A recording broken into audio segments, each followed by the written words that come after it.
this parabola for y square equals to 4ax, क्या होगी parametric equation? कोई rule नहीं है कि जैसा लिखा गया है तुम वैसा ही फॉलो करो, हालांकि कन्वेंशंस जो बनते हैं वो अच्छे ही बनते हैं, है ना। तुम्हारे पास कोई बेटर मेथड हो तुम उसको यूज कर सकते हो। What is parametric equation? You have to choose a parameter for x, for y in such a manner that the value of x and y will always satisfy the given equation y square equals to 4ax. बस that's it. That is parametric equation of any curve. For example, जब हमने standard circle देखा तो क्या था, x square plus y square equal to a square, तो हमको दिख रहा था कि स्क्वायर जब ऐड हो रहे हैं तो कांस्टेंट आ रहा है, तो x को मैंने a cos थीटा और y को मैंने a sin थीटा अज्यूम किया, बिकॉज ऑफ द प्रॉपर्टी मुझे पता है cos square theta plus sin square theta 1 हो जाएगा। यहां पर ऐसा कुछ नहीं हो रहा है, राइट। यहाँ पे कोई स्क्वायर्स का सम कांस्टेंट नहीं, एक साइड स्क्वायर है और दूसरी साइड लीनियर। तो जो कन्वेंशन है वो ये कहता है कि भाई आप यहाँ पर अगर x को अज्यूम करते हैं क्या, at square. Once again I don't need to explain कि x को at स्क्वायर क्यों अज्यूम करना चाहिए, मेरे ख्याल से सबको समझ में आ रहा होगा। Yes sir. हमने यहाँ पर a क्यों रखा, ये साफ दिख रहा है कि left hand side left hand side एक स्क्वायर है और यहाँ पे देखो a लिखा हुआ है, तो अगर हमको एक और मिल जाए तो 4 तो ऑलरेडी परफेक्ट स्क्वायर है, a स्क्वायर, कैलकुलेशन इजी हो जाएगी। एंड x में जो पैरामीटर हमने सेलेक्ट किया है t, उसमें भी अगर हम t स्क्वायर ले लें तो y को सॉल्व करना इजी हो जाएगा। So if x is at square, look y square will become 4a square t square, which implies yes y की दो वैल्यूज यहाँ पे आएंगी, y इक्वल टू मॉड। हाँ नहीं, मॉड नहीं होता है ये, अगर कोई कंफ्यूजन हो ऐसा, two distinct points plus minus 2 है ना। मॉड कब आता है शौनक, कैसे ऐसी गलती कर रहे हो अभी तक यार, फंक्शंस भी तुम्हारा खत्म हो गया है। Sorry my root bad. Over 4 अगर लिखा हो अब तुम मॉड यूज करोगे। ये किस बैच में, मॉर्निंग में इवनिंग में कुछ दोनों बैठता है क्या? इवनिंग में। इसको तो मॉर्निंग में ये मॉर्निंग पाया जाता है। डाउट होगा कुछ इसलिए बैठ गया वो। y इक्वल्स टू रूट 4 जब होता है तब आंसर तुम्हारा मॉड, खैर 2 पॉजिटिव ही है, ठीक है, यानी रूट x स्क्वायर जब होगा तब मॉड लगाना है, ध्यान रखना इस बात का, ठीक है। अगर यहाँ पे स्क्वायर है तो हमेशा दो आंसर्स आएंगे ना यार, प्लस माइनस लगाना, तो प्लस माइनस में से हम प्लस यूज करते हैं। फिर से अगर तुम्हारा क्वेश्चन आएगा प्लस ही क्यों यूज कर रहे हैं, तो आंसर मेरा कि ये कन्वेंशन है। So this is parametric equation of this standard parabola y square equals to 4x। So अगर तुम्हें कोई पॉइंट अज्यूम करना है ना, ये लिख लेते हैं, where t is a parameter and what do you think values of t can be? T can be anything, क्यों भाई, t की वैल्यू कोई ऐसी वैल्यू है जो एक्सेप्टेबल ना हो, t can be anything, 0 से लेके इंफिनिटी तक, माइनस इंफिनिटी तक कुछ भी हो सकता है। So this is the parametric equation of y square equals to 4x. What is the advantage? Now we can assume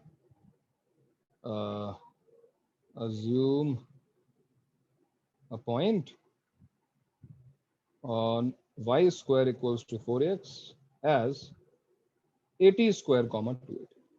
फायदा क्या होगा कि तुम्हें y square equal to 4x का यूज नहीं करना पड़ेगा, it's going to be very useful.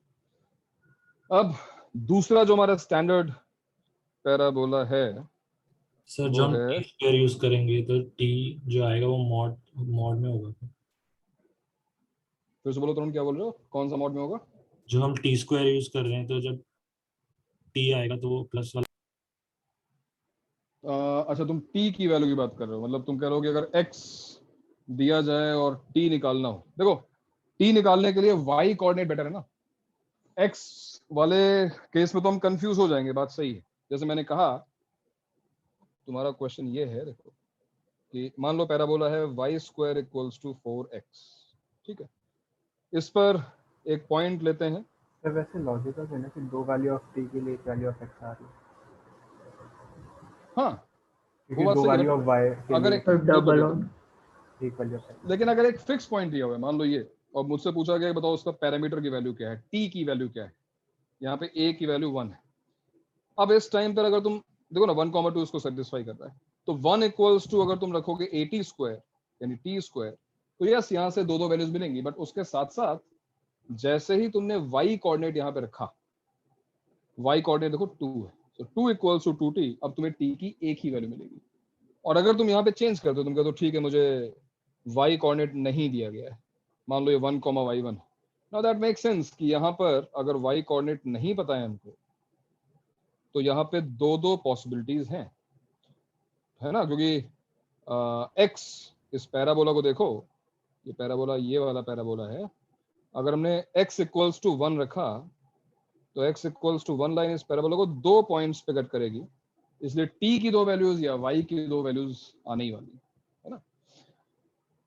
ठीक है, तो for x square equals to 4ay, for x square equal to 4ay, बताओ भाई क्या होने वाला है, क्या होगी x is equals to parameter? 280 and y is equals to 80 square. उल्टा हो जाएगा, x इक्वल्स टू 280 हो जाएगा, और y इक्वल्स टू हमको पहले 80 स्क्वायर डालना पड़ेगा, जिससे x इक्वल्स टू 280 आएगा। तो यही चेंज है, यानी कोई पॉइंट यहाँ पे अगर मुझे अज्यूम करना है इस पैराबोला पे, तो वो पॉइंट होगा, this point will be 280, 80 square, उल्टा हो जाएगा, x और y की वैल्यूज इंटरचेंज होगी। सो this is parametric equation of parabola. Simple है, बहुत सिंपल है, यहाँ पे तो ट्रिग्नोमेट्रिक टर्म्स भी नहीं आई है ना, तो कैलकुलेशन भी बहुत आसान रहेगी। ठीक है, तो पैरामेट्रिक इक्वेशन पर ये देखो, ये एक सर बहुत एक ही- मिनट थोड़ा ऊपर स्क्रॉल कीजिए। हाँ, नहीं sir x square equal to 4 है x स्क्वायर इक्वल्स टू 4 है।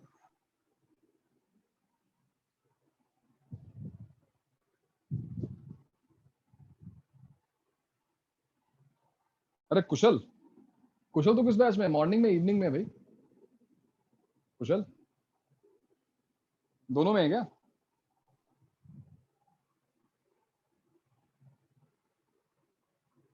कुशल बाबू, सर उसका माइक फ्लक्चुएट कर रहा है बट कुछ सुन नहीं रहा।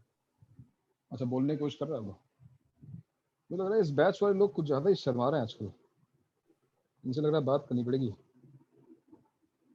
सर वो बोल रहा है बट सर वो बोल रहा है शायद वॉइस नहीं हो सकता, हाँ वो बोल रहा होगा, लेकिन कुछ लोग हैं जो आइडेंटिफाई मैंने किए हैं कि जो है पहले तो बोलते थे, अब आजकल थोड़े ज्यादा शर्माने लगे हैं।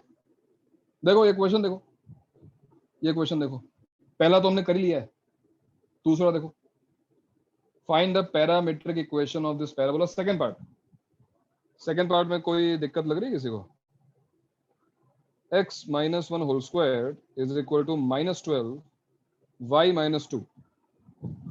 कौन बताएगा? चैतल है क्या? चैतल? Yes sir. चैतल कैसे करेंगे इसको? x minus 1 whole square is equal to minus 12 into y minus 2।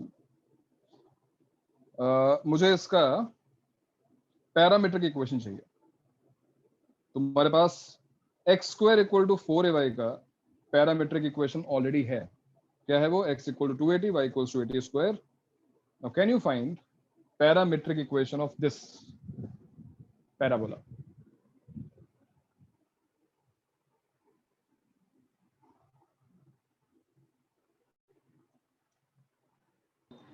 So x minus 1 x minus 1,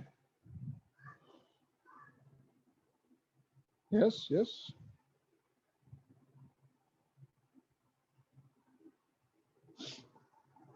क्या लग रहा है कंफ्यूजन? बताओ मुझे। कंपेयर करके कर सकते हैं करो ना sir. x minus 1 equal to capital X। Correct, but equation क्या है? ठीक है, capital X is x minus 1, बात सही है। अब होता क्या है? कैपिटल X इक्वल्स टू क्या होता है? 280 होता है ना। यहाँ पर a की वैल्यू क्या है? What is the value of a?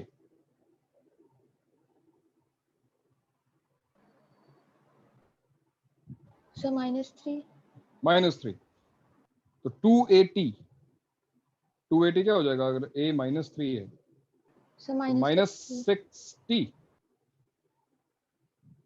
ये तो आएगा। Yes, sir. और y कैपिटल y क्या है y -2 और वो क्या होता है 80 स्क्वायर 80 square. सो -3t स्क्वायर सही है। हाँ सर. और तुम कुछ नहीं किया मैं तुम ध्यान से देखो ना -3t स्क्वायर यहाँ रखोगे -3t ये -3 क्यों आया because 12 is not a perfect square -12 into -3 अब देखो ये 36 बन गया आप पीछे परफेक्ट स्क्वायर तो 36t स्क्वायर का जो स्क्वायर रूट है वो अब माइनस के बजाय अगर तुम प्लस भी लेती तो कोई बुराई नहीं है बट ठीक है हमारा जो कन्वेंशन उसके अकॉर्डिंग -6 ठीक है। तो x इक्वल्स टू क्या आ गया भाई 1 - 6t और y इक्वल्स टू आ गया 2 - 3t स्क्वायर।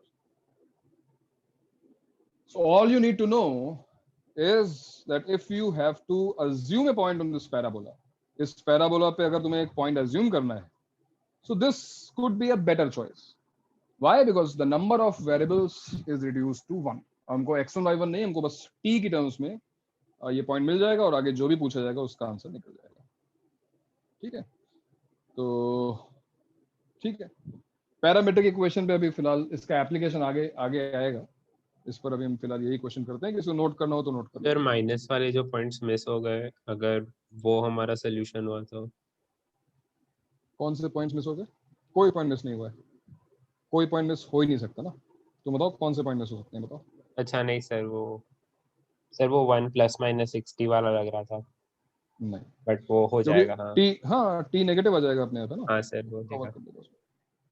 और यहाँ पे यहाँ पे कुछ मिस होने का चांस ही नहीं है बिकॉज y -2 को तो नेगेटिव होना ही पड़ेगा क्योंकि लेफ्ट हैंड साइड में एक परफेक्ट स्क्वायर कुछ मिस नहीं होगा। Don't worry t belongs to r। So I hope ये पॉइंट क्लियर होगा भाई सभी को। हाँ Yes. पैराबोला बनाओ Yes, sir. y² = 4ax अगर ये पैराबोला है इस पर अगर मुझे कोई पॉइंट अज्यूम करना है तो अब आगे से don't get surprise if I write 80² 280। In fact अब मैं डायरेक्टली इसको ऐसा बोलूंगा p with parameter t। So when I say parameter is t point is automatically t अगर मैंने बोला पैरामीटर है तो पॉइंट अपने आप समझ लो 80² 280 है। t1 बोला तो 81² 281 एंड सो ऑन। फाइन तो अब चलो एक काम करते हैं पैराबोला की कॉर्ड की इक्वेशन निकालते हैं और ये इक्वेशन काम की हो सकती है उसको याद रखोगे तो अच्छा रहेगा। So I want to derive the equation of a chord which will pass through 2 points on this parabola. और पैराबोला फिलहाल तो हम स्टैंडर्ड फॉर्म में ले रहे हैं y² = 4ax वाला। So if I take let's say this point P, this point Q, join it, P with parameter T1, Q with parameter T2 on y² = 4ax, what will be the equation of PQ? Equation of this chord. तो सबसे पहले मुझे slope चाहिए भाई। चलो जल्दी से इसका स्लोप निकालो। आर्यन जल्दी से इसका स्लोप निकाल के दिखाओ। बताओ इसका स्लोप क्या आएगा। What will be the slope of this chord? 281 - 282. बस Sir, upon That's it. 81² of -82. Simplify करो ना उसको। So T1 plus T2 by 2. उल्टा बता रहा है क्या? सर 2/T1 + T2 आ रहा है। 2/T1 + T2 आएगा। स्लोप निकालने में गलती क्यों हुई? वो मैंने उल्टा पॉइंट अज्यूम कर लिया। हाँ उल्टा पॉइंट अज्यूम कर लिया। बहुत अच्छा मतलब कुछ ना कुछ तो मतलब उसमें लगाना ही है। ये पॉइंट है भाई और तुम्हें स्लोप निकालना है y1 - y2 या y2 - y1 जो भी लिखना है डिवाइडेड बाय दिस। सिंप्लीफाई करोगे a is not 0, t1 is not equal to t2, points are not coinciding, तो आफ्टर सिंप्लीफिकेशन आई थिंक सबको दिखाई दे रहा है यहाँ पे 2/T1 + T2। अब स्लोप मिल गया है पॉइंट हमारे पास दो हैं तो आई थिंक इक्वेशन बड़े आराम से निकाल सकते हैं हम लोग। चलो इक्वेशन निकालो भाई।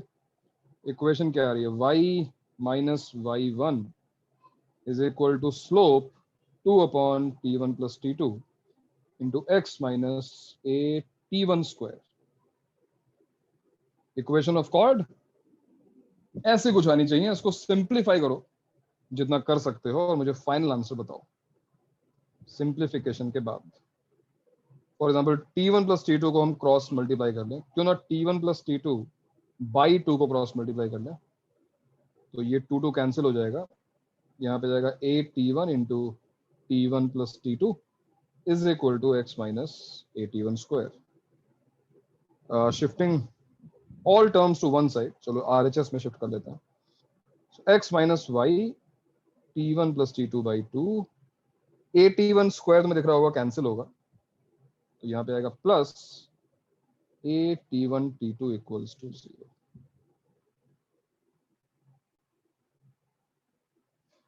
तो ये है उस कॉर्ड की इक्वेशन जो 2 पॉइंट्स P और Q से पास होगी।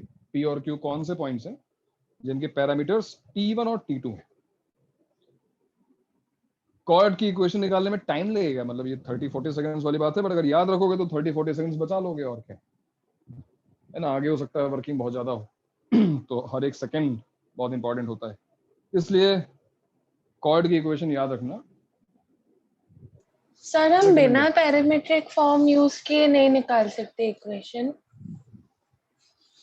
देखो कॉर्ड एक लाइन है, एक लाइन की इक्वेशन निकालने के लिए minimum requirement is slope and a point और 2 points, so you need 2 points on this parabola or you need slope of the chord and 1 point. Sir अब वो x1 point y1 x2 y2 लेके भी कर सकते हैं ना sir? x1 y1 x2 y2 लेके करोगे तो उसी की फॉर्म में आंसर आएगा। फिर x1 y1 x2 y2 मतलब ये कैसे पता होगा कि ये इस पैराबोला की ही कॉर्ड है? अब मैं कह सकता हूँ कि y square equal to 4x की ही कॉर्ड है, क्योंकि ये पैरामीटर हाँ। अदरवाइज तुम्हें x1 y1 जो रिलेशन उसका यूज करके वेरिएबल्स को रिड्यूस करना पड़ेगा, और वो थोड़ा सा मतलब वो इक्वेशन इतनी सिंप्लीफाइड नहीं दिखाई देगी, ये काफी सिंप्लीफाइड इक्वेशन है। No what is the purpose? Chord की इक्वेशन में बार-बार क्यों बोल रहा हूँ उसको याद कर लो। What is a tangent? Tangent is a special case of secant, right? Special case of chord. How do you explain a tangent? How do you describe a tangent? तो tangent is a secant which cuts the curve at 2 infinitesimally close points। बहुत close 2 points पे cut करने वाली line को touch करने ऐसी कोई चीज होती नहीं। I mean theoretically yes, but practically तुम्हें पता है कि कुछ टच करके नहीं आ सकता है किसी कोई पॉइंट। अगर डायमेंशनलेस चीज है तो अलग बात है, हमें दिखाई नहीं देगा फिर तो वो। तो जो एक्चुअल जो कैलकुलस वाली डेफिनेशन टैंजेंट की वो यही है कि tangent is a second which cuts the curve at 2 infinitely close points. अब इमेजिन करो कि जो Q है वो P की तरफ जाना शुरू कर दे, ये जो Q पॉइंट है वो P की तरफ जाना शुरू कर दे। मैं ये नहीं कर रहा हूँ कि Q और P कोइंसाइड कर गए, but Q is very very close to, Q gets very very close to P। तो क्लियर सी बात है कि यहाँ पे तुम्हें जो लाइन दिखाई देगी it will be tangent at P। उस टैंजेंट की इक्वेशन कैसे निकलेगी? यहाँ पर केवल तुम्हें T1 equal to T2 equal to T1. T2 की जगह पर T1 डालना है। T2 is approaching to T1। T2 को T1 डालने का मतलब ये नहीं है कि हम कह रहे हैं कि T2 इक्वल्स टू T1, हम ये कह रहे हैं कि T2 is very very close to T1, है ना। तो T2 को जैसे तुम T1 यहाँ पे डाल दोगे तो हालांकि ये चीज बाद में आएगी, बट जो इक्वेशन तुम्हें मिलेगी यहाँ पे देखो ना क्या मिलेगी, x minus y T1 plus a T1 square equal to 0। This is the equation of tangent to this parabola. तो पैराबोला तक तुम डायरेक्टली पहुंच सकते हो अगर तुम्हें कॉर्ड की इक्वेशन पता हो। तुम्हें किसी कैलकुलस की किसी और अलजेब्रा की जरूरत नहीं पड़ी, तुमने केवल कॉर्ड की इक्वेशन निकाली and this will work on every conic. कोई भी कोनिक उठाओ सब पे ये काम कर सकते हो तुम, ठीक है। तो खैर इसके अलावा बहुत सारी चीजें हैं, टैंजेंट पे तुम बाद में आएंगे, तो उसको जरा नोट कर लो भाई। इक्वेशन ऑफ कॉर्ड जरा नोट कर लो, x minus y into T1 plus T2 by 2 plus a T1 T2 equals to 0।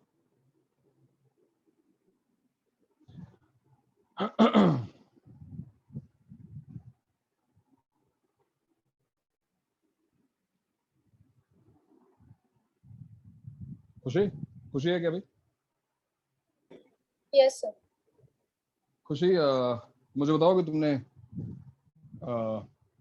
मुझे पैराबोला का एक रियल लाइफ एग्जांपल चाहिए। तुमने आसपास कहीं कोई पैराबोलिक शेप देखी है?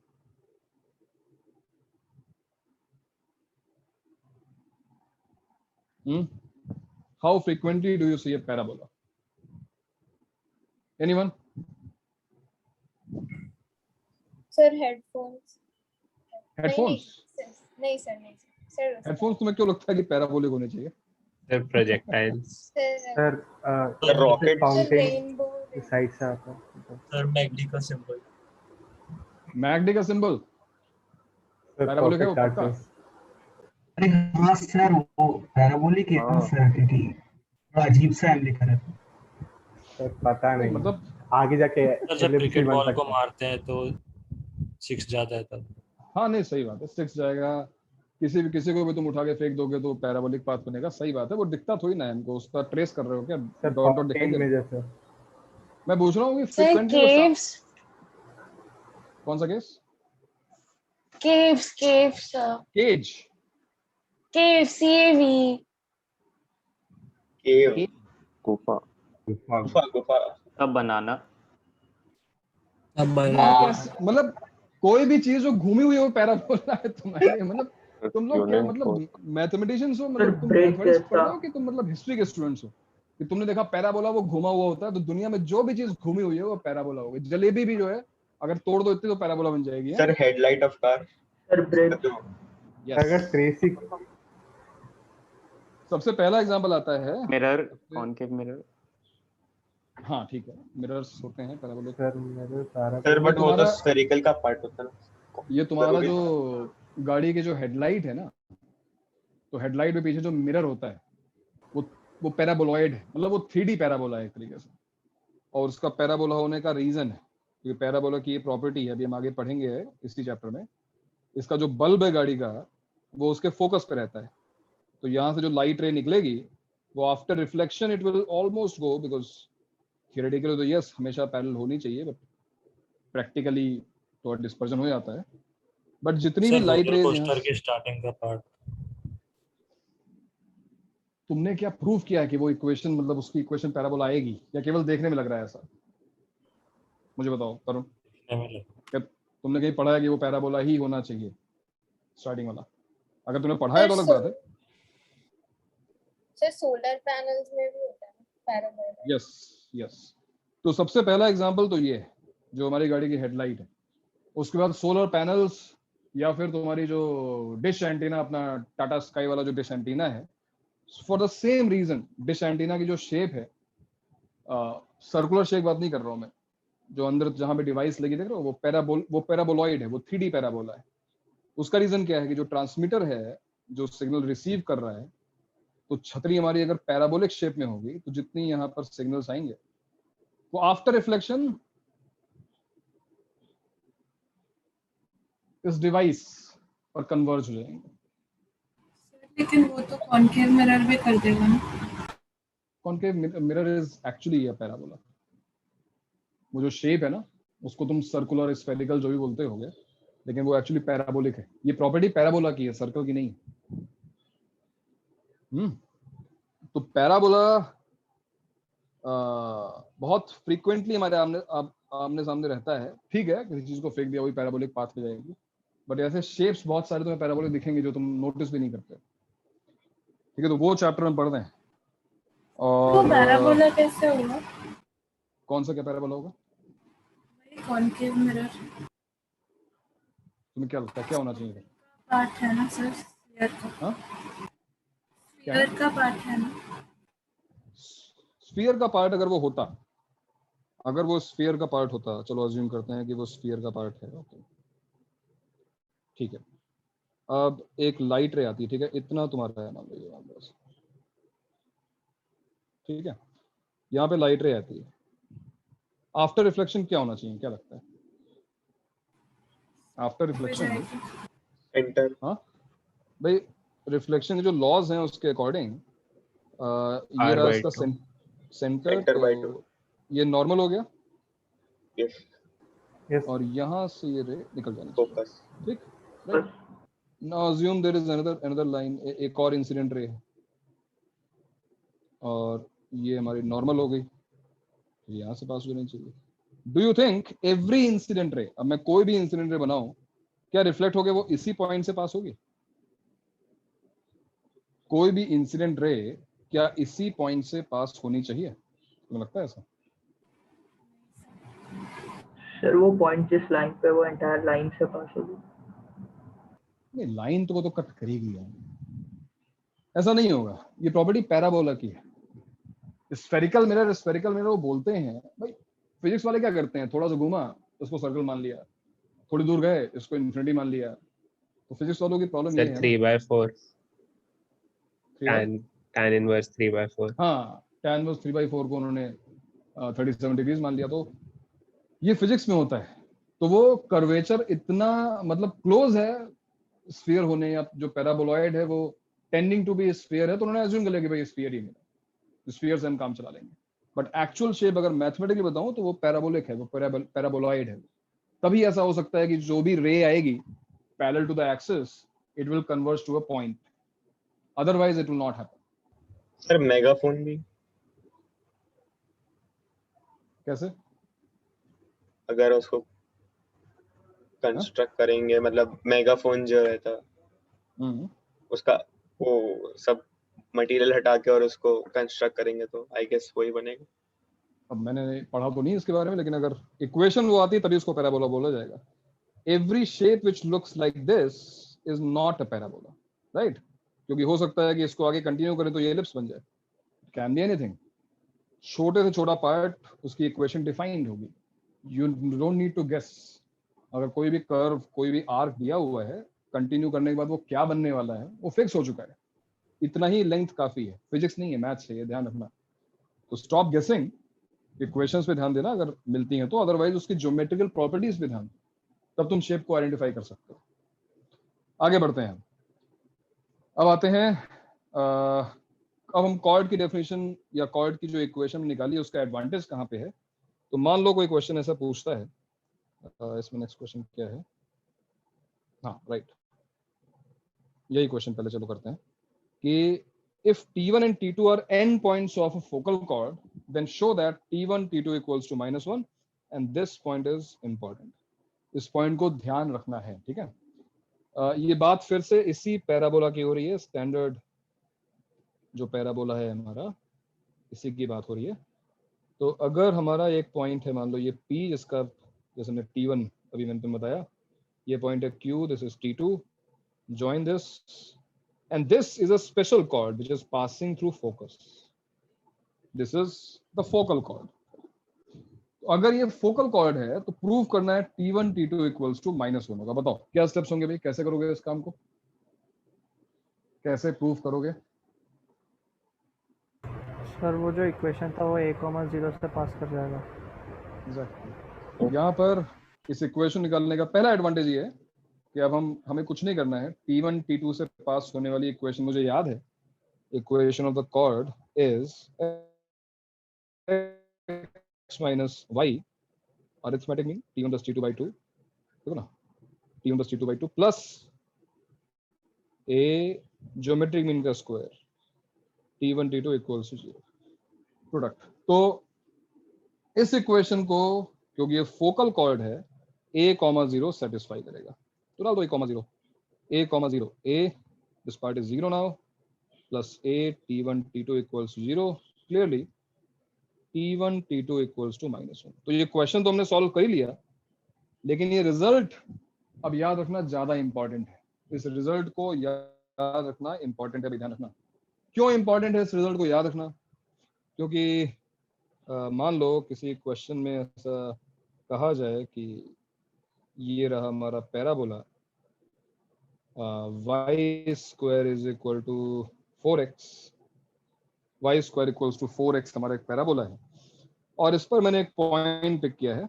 मान लो ये पॉइंट है 9,6. 9,6 देखो सेटिस्फाई कर रहा है इसको. 9,6, 36 इक्वल्स टू 4 into 9 सेटिस्फाई कर रहा है ना. Now P is one of the end points of any chord which is passing through focus. Yani PQ is a focal chord. If PQ is a focal chord, find coordinates of point Q. Q निकालो. Find coordinates of point Q. अब ये question है तो बहुत simple. हमको अगर focus पता है हमको फोकस क्या है भाई 1,0, तो हम इस लाइन की इक्वेशन निकाल लेंगे, पैराबोला के साथ सॉल्व कर देंगे, आंसर आ जाएगा. बट जो चीज आसान लग रही है उसको सॉल्व करने में फिर भी हमको 1-2 मिनट लगेंगे. लेकिन अभी अगर मुझे ये याद कर रखा है t1 t2 equal to -1, just have to identify t1. देखो t1 क्या है. हमेशा y square equal to 4x में t निकालने के लिए, पैरामीटर निकालने के लिए y कोऑर्डिनेट यूज करना, जैसे वो प्लस माइनस में फंसो मत, है ना. तो क्या होगा भाई 2at equal to 6. So what is t? t is 3. क्या t1 इक्वल टू 3 सबको समझ में आया भाई? a इक्वल्स टू 1 तो हमको पता ही है ना. तो yes sir. 2at1 equals to 6, a is 1 तो t1 इज 3. अब t1 अगर 3 है तो बताओ t2 क्या होगा. मान लो इसका parameter t2. So what is t2? -1/3. And जैसे हम उसको -1/3 मिला, मुझे पता है कि अब q के कोऑर्डिनेट्स क्या होंगे. q कोऑर्डिनेट्स होंगे at2 square, 2at2. That is a is 1. क्या गया आंसर? 1/9, -2/3 है ना. तो पहला एडवांटेज इस t1 t2 रिलेशन का ये है कि अगर हमको फोकल कॉर्ड की एक एक्सट्रीमिटी पता है तो मुझे फोकल कॉर्ड की दूसरी एक्सट्रीमिटी तुरंत मिल जाएगी. नोट करो t1 t2 equals to -1 for a focal cord.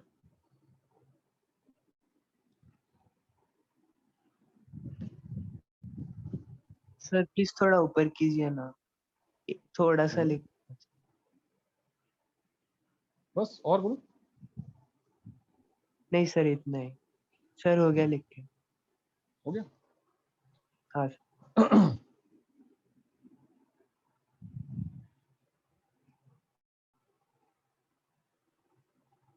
ठीक है, आगे बढ़े. नेक्स्ट पॉइंट पे है. Yes sir. Yes sir. Next question है find length of a focal chord. Find length of focal chord. इसका फर्स्ट पार्ट है whose one extremity is 80 square, 280. So you are supposed to find the length of focal chord. जब भी मैं question दूंगा y square equal to 4x के लिए ये by default है ना. तो तुम्हें इस बार इस फोकल कॉर्ड की लेंथ निकालनी है.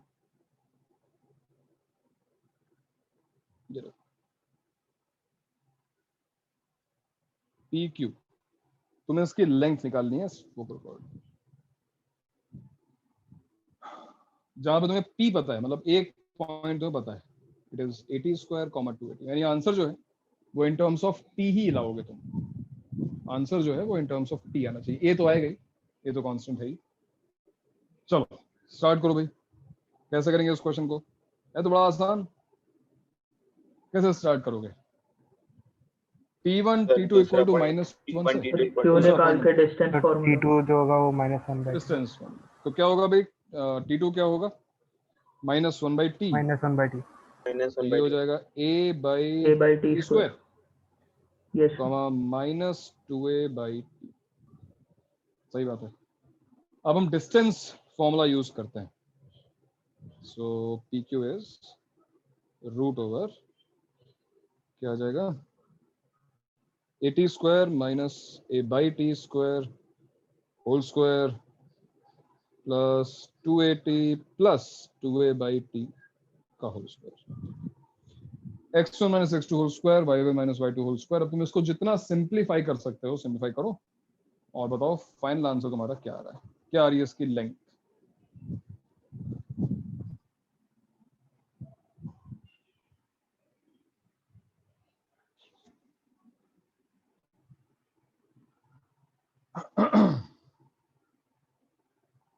आई मीन सबको ये दिख रहा होगा कि ए तो कॉमन निकल ही जाएगा, ए स्क्वायर एक्चुअली बाहर मॉड लिख देते हैं।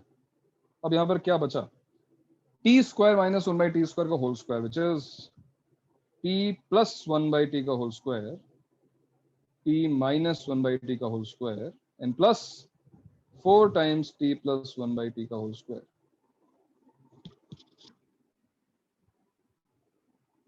क्यों भाई, ठीक है ना ये? Yes sir. Yes sir. क्या आंसर है बताओ?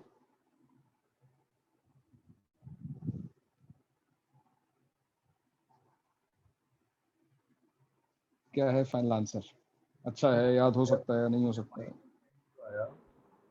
सर ए भार टी प्लस 1/t का होल स्क्वायर प्लस 1/t का whole square, T plus 1/t का होल स्क्वायर ऐसा। हाँ सर। बताओ भाई, सभी का आ रहा है ये? सर मॉड आएगा ना? टू अपॉन टी माइनस किसका मॉड? नहीं, हाँ सर ठीक है मॉड स्क्वायर है और होल हाँ स्क्वायर तो सर है ही ठीक ना। नहीं ठीक है, मॉड का स्क्वायर ठीक है। बताओ भाई, सभी को आंसर मिला? क्योंकि t plus 1/t whole square तो कॉमन निकल ही रहा है, उसके बाद जो ये t minus 1/t whole square और 4 बचेगा, जब तुम इसको सिंपलीफाई करोगे ये भी t plus 1/t whole square बन जाएगा and that is why t plus 1/t का होल स्क्वायर बाहर होगा। ठीक है, तो ठीक है, तो अगर मुझे फोकल कॉर्ड का एक एक्सट्रीम पॉइंट पता हो तो अब मैं उसकी लेंथ बड़े आराम से निकाल सकता हूँ। फॉर एग्जांपल जो पिछला क्वेश्चन था, अगर मुझसे यहाँ पे इसकी लेंथ पूछी जाती तो मुझे अब क्यू निकालने की कोई जरूरत नहीं, अगर मुझे ये याद है a into t plus 1/t whole square. क्या आंसर होगा? देखो t की वैल्यू 3 है, 100/9 e की वैल्यू 1 है, तो सिंपली 3 प्लस 1/3 का होल स्क्वायर है कि नहीं? Yes sir. Yes sir. 280 upon, क्या ये स्टेटमेंट सही है कि फोकल कॉर्ड की लेंथ हमेशा, या ऐसा बोलूं मैं कि जो स्मॉलेस्ट फोकल कॉर्ड है in length that will be latus rectum? Is it true? हाँ सर। Yes sir. And can you visualize this, can you observe this? हाँ सर, minimum value of t plus 1/t की 2 होगी। Yes, t plus 1/t MGM लगाओ तो t plus 1/t whole square, या t plus 1/t चलो t पॉजिटिव मान लेते हैं, तो t प्लस 1/t की जो मिनिमम वैल्यू है एएनजीएम से वो 2 आएगी। तो ये क्लियर दिख रहा है कि जो pq की मिनिमम वैल्यू है 4 है। सो लैटिस रेक्टम की जो लेंथ है वो स्मॉलेस्ट लेंथ है किसी भी फोकल कॉर्ड की, बाकी जो भी फोकल कॉर्ड होगी उससे बड़ी होगी। ये काम तो तुमने कर लिया, वेरी गुड। जब तुम्हारे पास एक्सट्रीमिटी होगी तो तुम आंसर निकाल सकते हो। अब मान लो इस बार जो गिवन इस बार जो पैरामीटर है वो पॉइंट नहीं है, इस बार तुम्हें फोकल कॉर्ड का स्लोप पता है, whose in fact which makes theta angle with positive x axis। एक तरीके से स्लोप की बात ही होती है।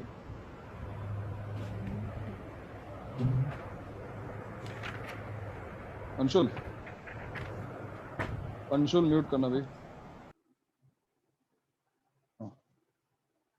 So now we are looking at this focal chord with a different perspective कि इस बार जो है हमको पॉइंट तो कोई नहीं पता है, बट हमको ये थीटा एंगल पता है। So first question is this line fixed? Are we talking about a unique focal chord? Yes sir, point है और स्लोप है। स्लोप फिक्स्ड है। पॉइंट फिक्स्ड है, स्लोप फिक्स्ड है, तो फिर लाइन फिक्स्ड है। बिल्कुल सही बात है। तो उसकी लेंथ भी फिक्स होनी चाहिए। Now tell me, what is the shortest method? Because there could be tan theta Anyways. equal to 2/t1 plus t2.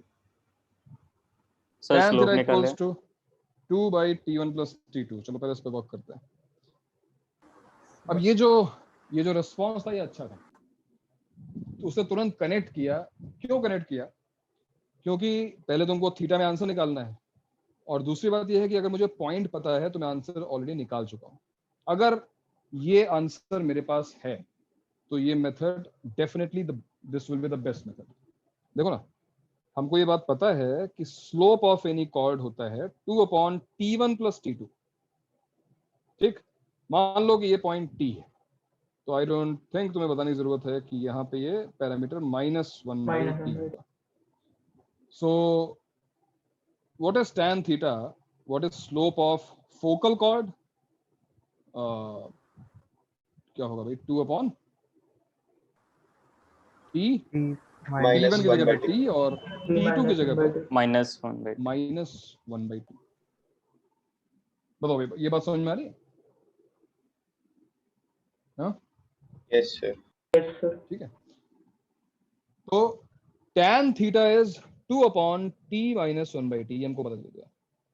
अब मुझे लेंथ चाहिए इन टर्म्स ऑफ थीटा, और मेरे पास लेंथ है 4a/sin² थीटा आता है क्या? हाँ बिल्कुल सही। तो PQ जो है पैर हमारा, कर देंगे। हाँ PQ जो है, PQ जो है वो है mod a into t + 1/t का होल स्क्वायर।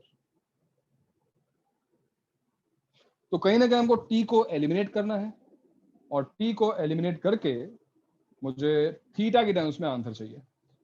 तो यहां से मुझे t - 1/t तो मिल रहा है। What is t - 1/t? It is 2 cot theta. 2/tan theta and 2 cot theta. So can you find t + 1/t whole square? Yes, very easily, because a plus b whole square is a minus b whole square, t - 1/t का whole square plus 4, ab t into 1/t cancel हो जाएगा। तो तुम देख सकते हो कि answer जो है वो अगले स्टेप में आ जाएगा। t - 1/t whole square हो गया 4 cot square theta plus 4, है ना? हाँ, क्या आंसर?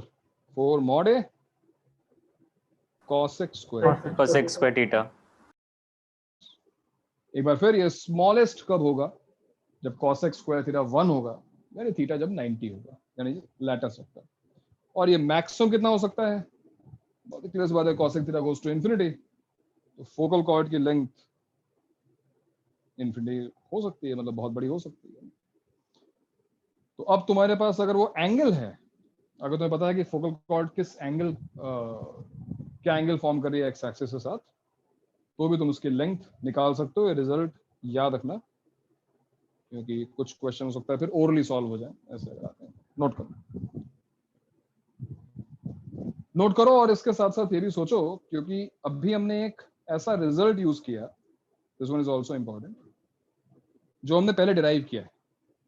बट अगर ये प्रॉब्लम फ्रेश हमारे सामने आती, यानी मेरे पास कोई पुराना रिजल्ट है नहीं ऐसा कि मुझे ये पता है कि mod a into t + 1/t whole square होता है, then what will be your method? What will be the best method to find the length of this focal cord?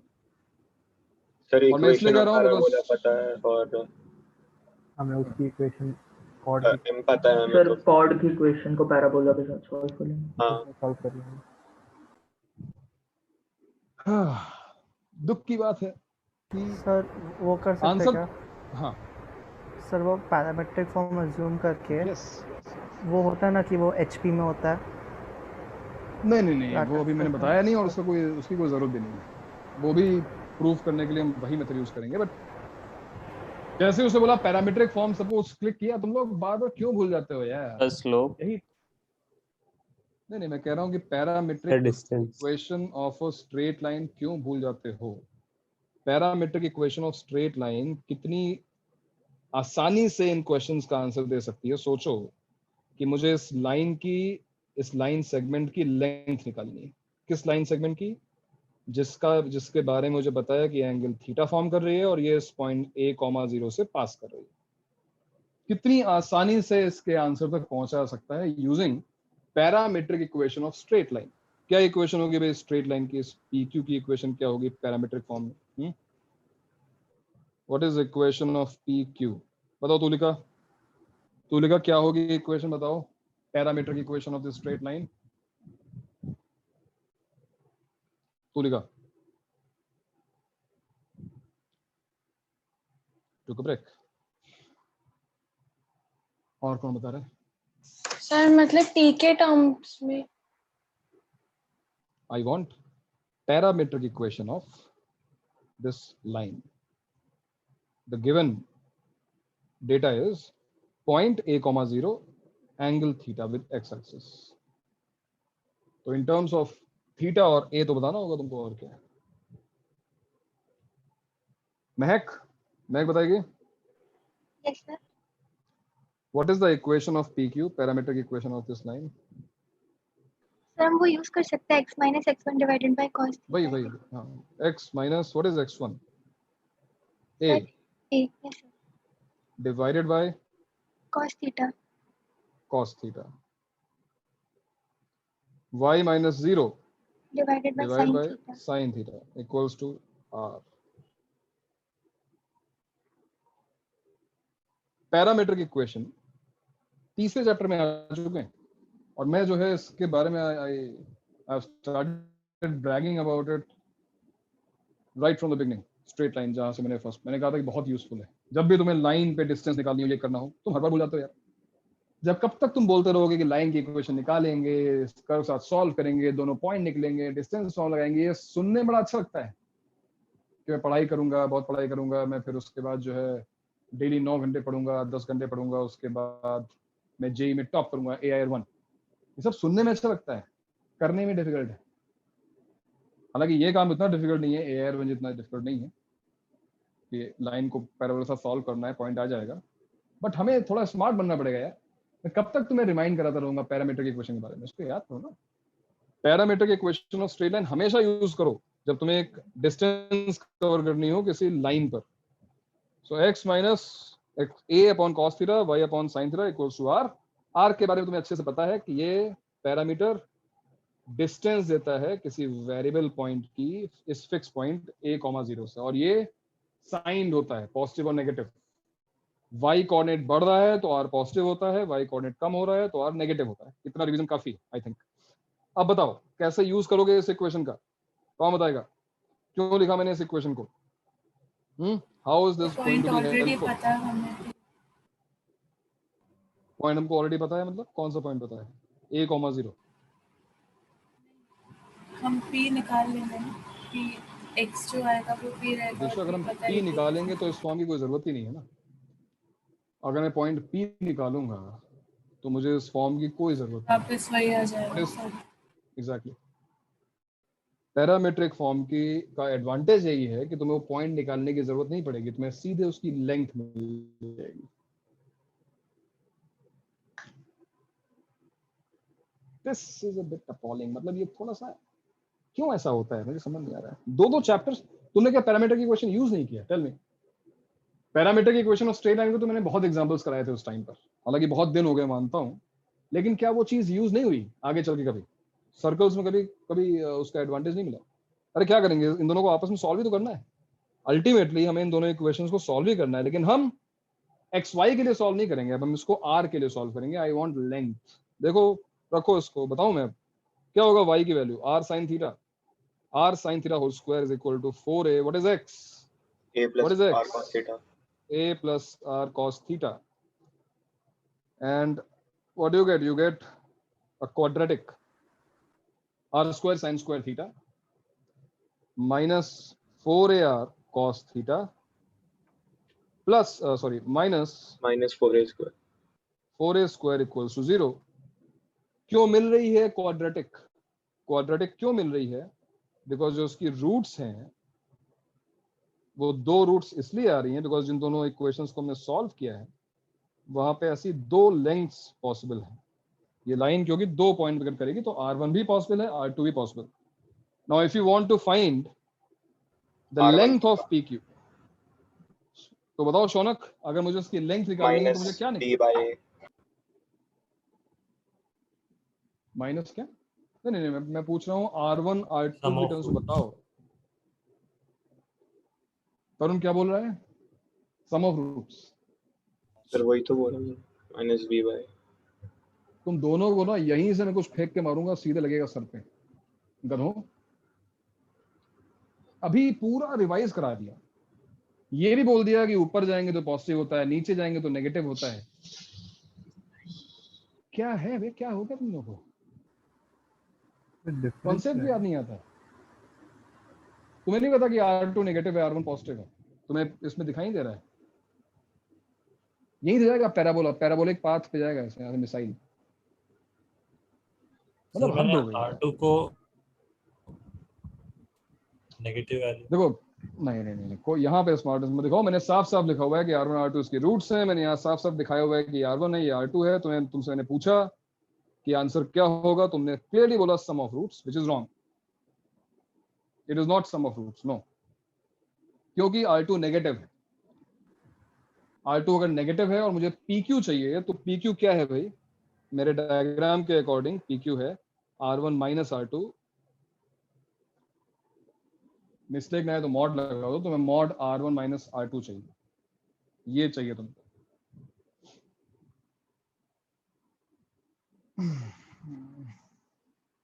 चलो भाई निकालो, अपने आप सॉल्व करो उसको, बताओ मुझे आंसर क्या आता है। डिफरेंस ऑफ रूट्स का फॉर्मूला याद है? सर रूट डी बाई है। रूट डी बाई ए। चलो भाई रूट डी बाई ए लगाओ और आंसर निकालो। What is discriminant? डिस्क्रिमिनेंट बता दो क्या है। डिस्क्रिमिनेंट बताओ ना यार। 16a square cos square theta plus 16a square sin square theta 4 mod divide by mod of divide by a, sorry हाँ a क्या है? sin square theta. sin square theta. So what is PQ? PQ is 4 mod A cos x square theta. आ गया भैया।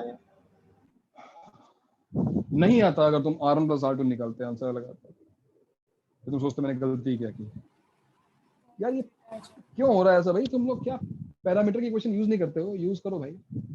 इतना बताने का फायदा क्या हुआ मेरा कि लोग इग्नोर करते हैं, अवॉइड करते हैं, फंस जाते हैं, एग्जाम में टाइम लगा देते हैं। तुम भी लगा दोगे। सर R2 तो डिस्टेंस है ना? क्या हुआ? सर R2 तो डिस्टेंस है ना? हाँ तो नेगेटिव स्ट्रेट एंड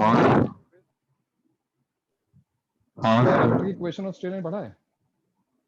हाँ सर। इस R के बारे में क्या जानते हो? इस R के ऊपर कभी कोई डिस्कशन हुआ है? हाँ सर। क्या डिस्कशन हुआ है इस R के बारे में? क्या होता है यार बताओ। What is R? R is algebraic distance between a fixed point x1 y1 जो हमने यूज किया पे a, 0 and the variable point xy. Algebraic distance, signed distance, जो कि पॉजिटिव होगी अगर y कोऑर्डिनेट बढ़ रहा है, नेगेटिव होगी अगर y कोऑर्डिनेट कम हो रहा है। वेरी नाइस, क्या बात है, मजा आ गया भाई। आज तुमने जबरदस्त काम किया है। चलो नोट कर लो भाई, इसको नोट कर लो। आंसर है 4a cos x square theta. Focal chord की लेंथ तुम्हें निकालना आता है।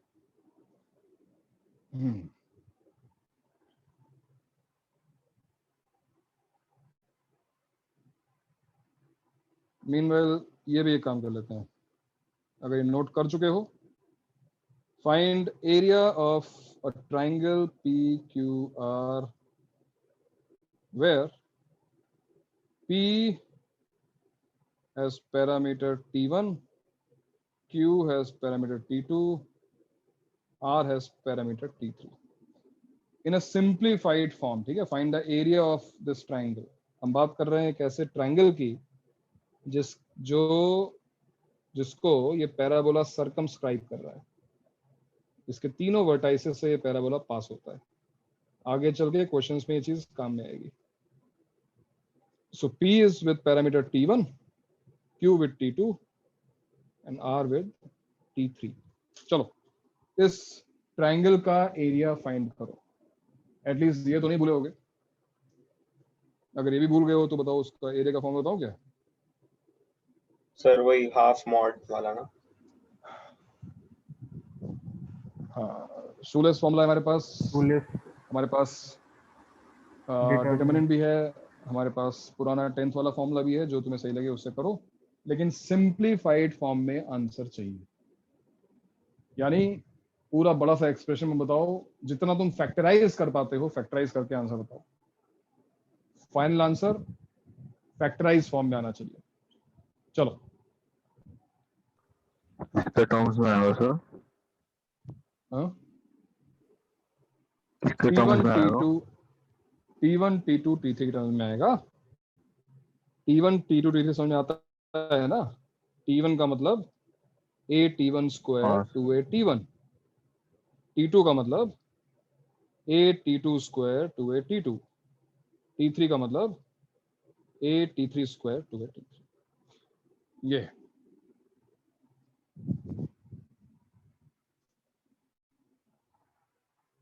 तुमसे केवल वो 10th स्टैंडर्ड का क्वेश्चन पूछा जा रहा है कि 3 पॉइंट दिए हुए हैं, एरिया ऑफ ट्राइंगल निकालो। बस उस एक्सप्रेशन को सिंप्लीफाइड फॉर्म में बताना है। Now how fast you are going to do this, वो मैटर करेगा, जितनी जल्दी कर सकते हो। बेस्ट जो मेथड दिखाई दे उससे स्टार्ट करो। किससे कर रहे हो सर? ए स्क्वायर डिटरमिनेंट एक्चुअली बेस्ट होता है, बट ए स्क्वायर, अच्छा एक मिनट को, क्या आंसर है? A square mod T1 minus T2 T2 minus T3 like into में वो, और T3 minus and T3 minus T1। और अच्छा करेक्ट आंसर है भाई, ए स्क्वायर और मॉड के अंदर T1 minus T2 T2 minus T3 और T3 माइनस T1 आएगा। जिन लोगों ने भी एरिया का फॉर्म लगाया उसको फैक्टराइज करना पड़ेगा। ये चीज तुम्हें अपने आप यहाँ तक पहुंचना पड़ेगा, मैं इसमें कोई हेल्प नहीं करने वाला। फैक्टराइज करना सबको आता है। Why there is a factor T1 minus T2 there? Why we have a factor like T2 minus T3? Why we have a factor like T3 minus T1? Logic देखो ना इसका। सर कुछ डिटरमिनेंट से related है क्या ये?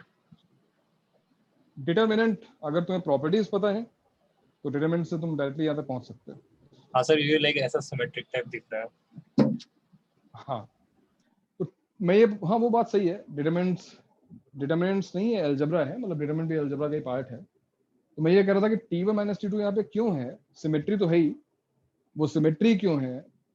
T1 minus T2 क्यों है? क्योंकि ये चीज अगर तुम सोचोगे तो बिना किसी फॉर्मूले के तुम यहाँ तक पहुंच सकते हो। पता है T1 माइनस T2 यहाँ पे ये बता रहा है कि अगर T1 और T2 इनफाइनाइटली क्लोज आ गए, कोइंसाइड कर गए, ट्राइंगल बनेगा नहीं, एरिया जीरो हो जाएगा।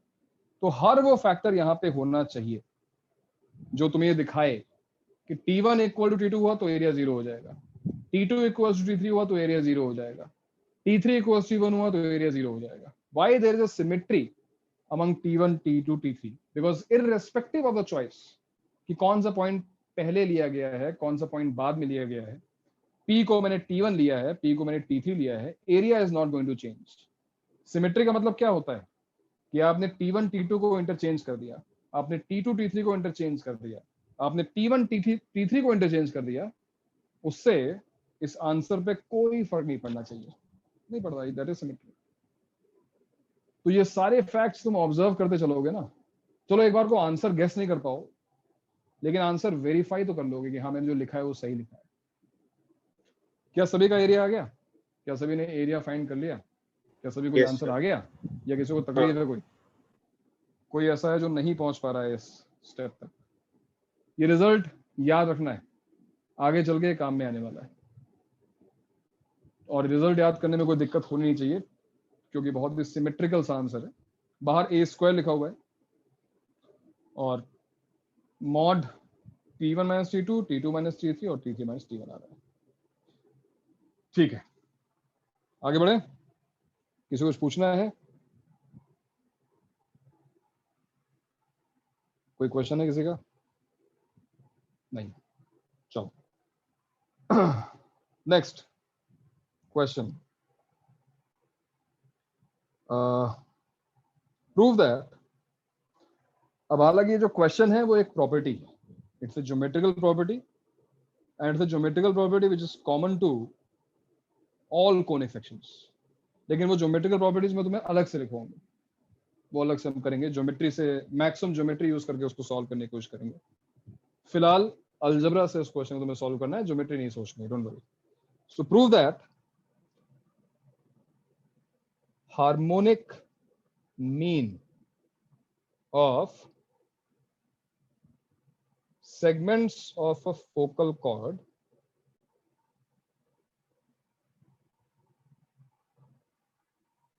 divided by focus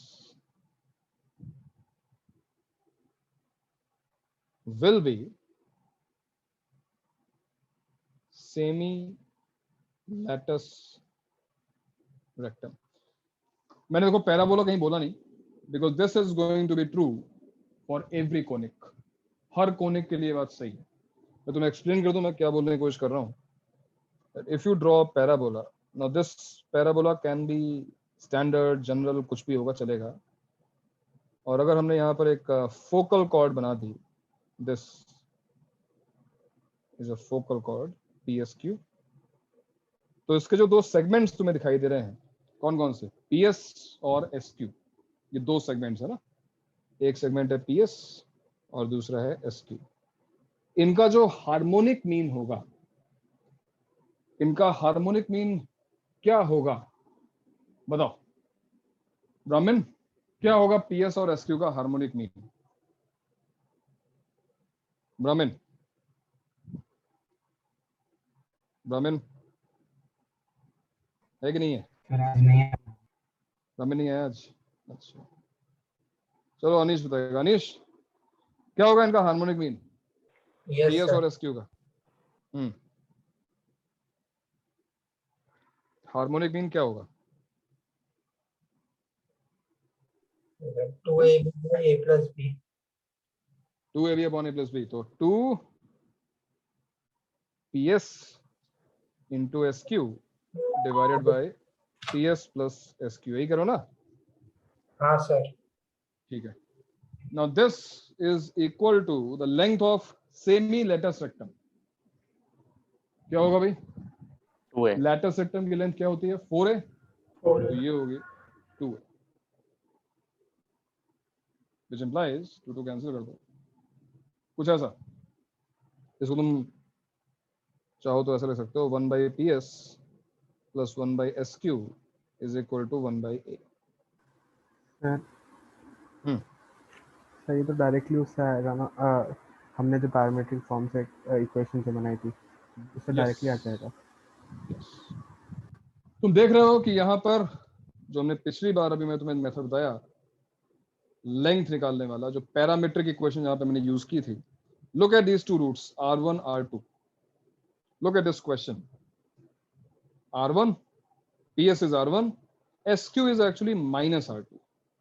SQ जो है वो माइनस R2 है, क्योंकि R2 नेगेटिव है। तो अगर मैं कहूँ ये मुझे प्रूव करना है, तो in terms of R1 R2 मुझे क्या प्रूव करना है? In terms of R1 R2 मुझे क्या प्रूव करना है? जहां पर SQ है वहां पे बस माइनस R2 डालना है। सो कहां से स्टार्ट करें? यहां से स्टार्ट करते हैं। 1 upon R1 minus 1 upon R2। अगर तुम्हें दिक्कत हो पॉजिटिव नेगेटिव की तो मॉड लगा लो, क्या फर्क पड़ता है भाई। यही तो है 1 by PS plus 1 by SQ। देखो क्या सबको ये बात समझ में आ रही है कि जो लेफ्ट हैंड साइड है, जो हमें प्रूव करना है इक्वेशन 1 में, 1 by PS plus 1 by SQ, it is nothing but 1 by R1 minus 1 by R2, which is what? R2 minus R1 upon R1 R2। R2 minus R1 difference of roots तुम पिछले question में निकाल चुके हो, क्योंकि ये कुछ और नहीं, ये लेंथ थी इस कॉर्ड की R1 माइनस R2 की, है ना। क्या आई थी भाई? वो क्या आई थी हमारी लेंथ? देखो क्या आएगी यहाँ पर। हाँ, तो पैरामीटर की क्वेश्चन में वो थीटा तो आएगा ही आएगा। तो यहाँ पे आ गया 4 mod A। ये मैं थोड़ा टाइम सेव कर रहा हूँ क्योंकि वो काम ऑलरेडी कर चुके हैं, तुम्हें समझ में आ चुका है होपफुली। तो हम वहीं उसी इक्वेशन से डिफरेंस ऑफ रूट्स और डिनोमिनेटर में प्रोडक्ट ऑफ रूट्स उठा रहे हैं। What is R1 into R2? Look क्या होगा भैया R1 into R2? देखो R1 R2 का प्रोडक्ट क्या हो रहा है? Minus 4a square minus 4a square sine square theta sine square upon sine square theta. खैर मॉड है तो माइनस की जरूरत नहीं है, यानी 4a square upon sine square theta मतलब cos x स्क्वायर थीटा। ये 4 cancel, cos x square theta cancel, answer is 1 upon mod a which is right hand side. ठीक है, ये जो हमें प्रूफ करना था वही मॉड ही है, पॉजिटिव होना चाहिए। सो देखो कितनी आसानी से हम आंसर तक पहुंच गए। और एक्चुअली ये प्रॉपर्टी केवल पैराबोला में बताई जाती है। बुक्स में क्या होता है, केवल पैराबोला में लिखा होगा ऐसा, but this property is common to all the conics. यानी अगर हमारे सामने एलिप्स भी होता तो एलिप्स में भी फोकल कॉर्ड होगी, और एलिप्स की भी एक लैटिस रेक्टम होगी, और एलिप्स में भी ये प्रॉपर्टी होगी कि जो हार्मोनिक मीन होगा उसके सेगमेंट्स का वो सेमी लैटिस रेक्टम के इक्वल होगा। और एलिप्स में भी अगर अलजेब्रा से तुम क्वेश्चन सॉल्व कर रहे हो, this will be the best method. What? Parametric equation of straight line. ठीक है, नोट करो उसको, नोट करो।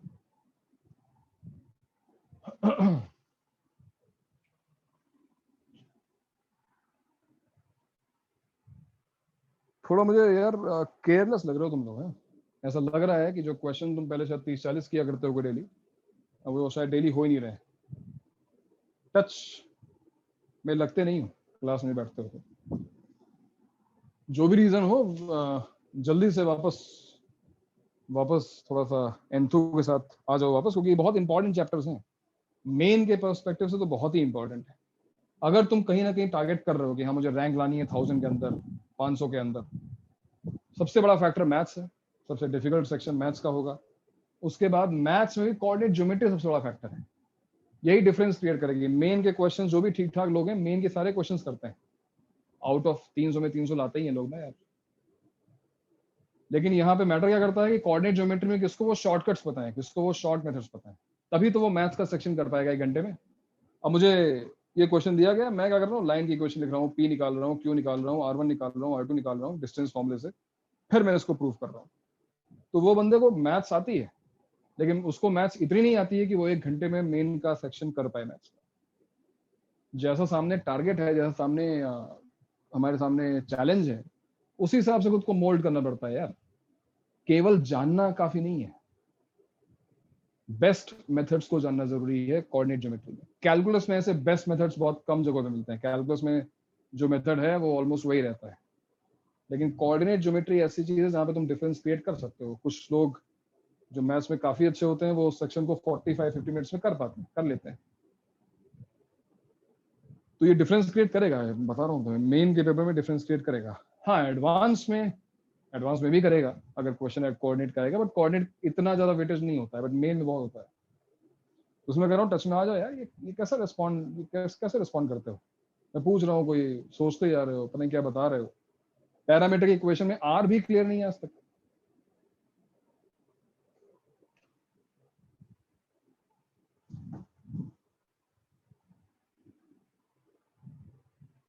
नेक्स्ट पॉइंट पे आते, चलो फोकल कॉर्ड हो गई। फोकल कॉर्ड के बारे में और डिस्कशन होगा जैसे जैसे हम चैप्टर में आगे बढ़ेंगे। Focal cord is something which is very important. Focus से पास होने वाली कॉर्ड, इस पर काफी क्वेश्चंस बन सकते हैं। तुम आगे भी देखोगे क्वेश्चंस बनेंगे, हम करेंगे, इसका ध्यान रखना। ठीक है, जितने पॉइंट्स हमने अभी लिखे हैं उनका ध्यान रखना। आगे बढ़ो, चलो। नेक्स्ट पॉइंट है हमारा, नेक्स्ट पॉइंट क्या था हमारा, इस ऑर्डर में चल रहा है ना, position of point with respect to parabola. तो आज यहीं तक करते हैं, position of point with respect to parabola. तो ये शायद पिछली बार बात हो भी रही थी कि पोजीशन की हम यहाँ बात करेंगे, अंदर बाहर की बात करेंगे या नहीं करेंगे, है ना। Position of a point with respect to a parabola.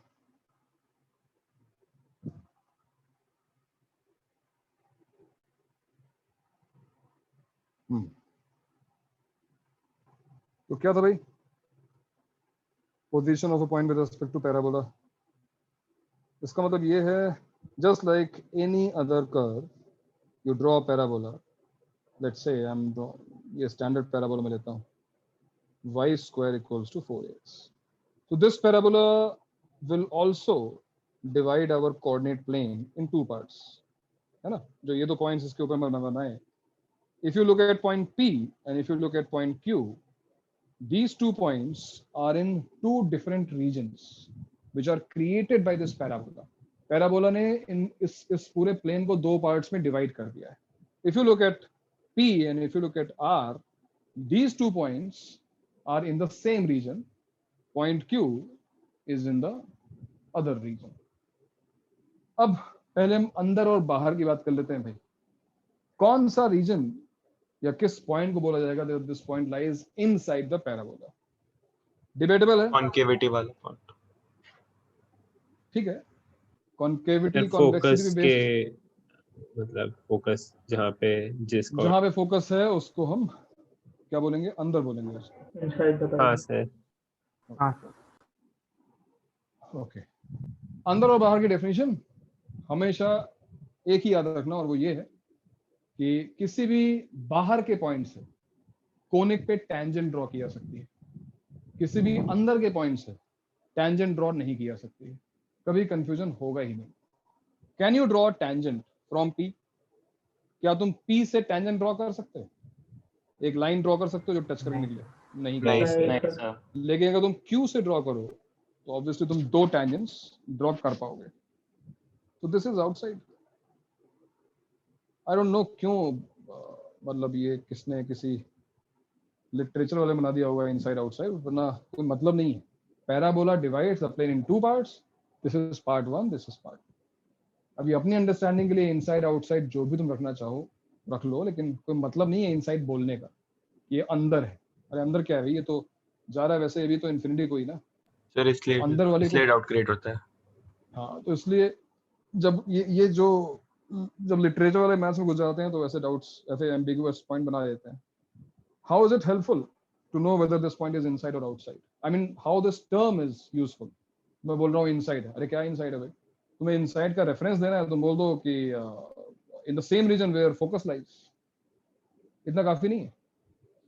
खैर चलो, तो जो है टर्मिनोलॉजी वो है inside outside. Now how and what do you think will be the condition? क्या कंडीशन होगी? सर अगर इनसाइड होगा तो y square minus 4x less than 0 हो जाएगा. वो हम position of focus with respect to y axis से देख सकते हैं ना. सर एक और चीज, मतलब अगर जैसे पॉइंट P अगर मैंने पकड़ लिया तो मैं P से परपेंडिकुलर लाइन ड्रॉप करूंगा, और इवन Q कोई भी चलेगा. P से x एक्सिस से परपेंडिकुलर ड्रॉप करूं? हाँ. अब मैं SP ज्वाइन करूंगा. SP ज्वाइन करूंगा. और सिमिलरली जो P का y कोऑर्डिनेट है वो मैं P का y कोऑर्डिनेट, हाँ हाँ, तो उसी y कोऑर्डिनेट को मैं ज्वाइन कर दूंगा, मतलब पैराबोला से. मतलब इस लाइन को एक्सटेंड कर दें, ये बोल रहे हो? हाँ. और फिर S और वो पॉइंट ज्वाइन कर दूंगा. कर दिया. तो SP is smaller than ये in case of inside. SP is equal to दूसरी वाली line in case of. SP is smaller than क्या? SP is smaller than जो ये T मान लो, ST. हाँ, SP is smaller than SG if P is inside. SP is equal to ST if point is on the parabola, and if T does not exist. Can we do the same procedure with Q? मैंने Q को तो sir उस पे कोई defined value आएगी नहीं ना. तो फिर ये प्रोसीजर तो रिपीट, ये तो पैराबोला तो फिर वो तो बाहर हो गया, बिकॉज हम स्टैंडर्ड पैराबोला की बात कर रहे हैं. मतलब दूसरी साइड हो गया ना, वो तो पता ही है हमको. कंडीशन कैसे निकालो यार? मैं तुम क्या कहने की कोशिश कर रहे हो? अगर ये पॉइंट x1 y1 है, चलो तो तुम क्या कह रहे हो? मैं T की कोऑर्डिनेट्स निकालूं, ये कह रहे हो? हाँ, मतलब इन सेंस हाँ. तो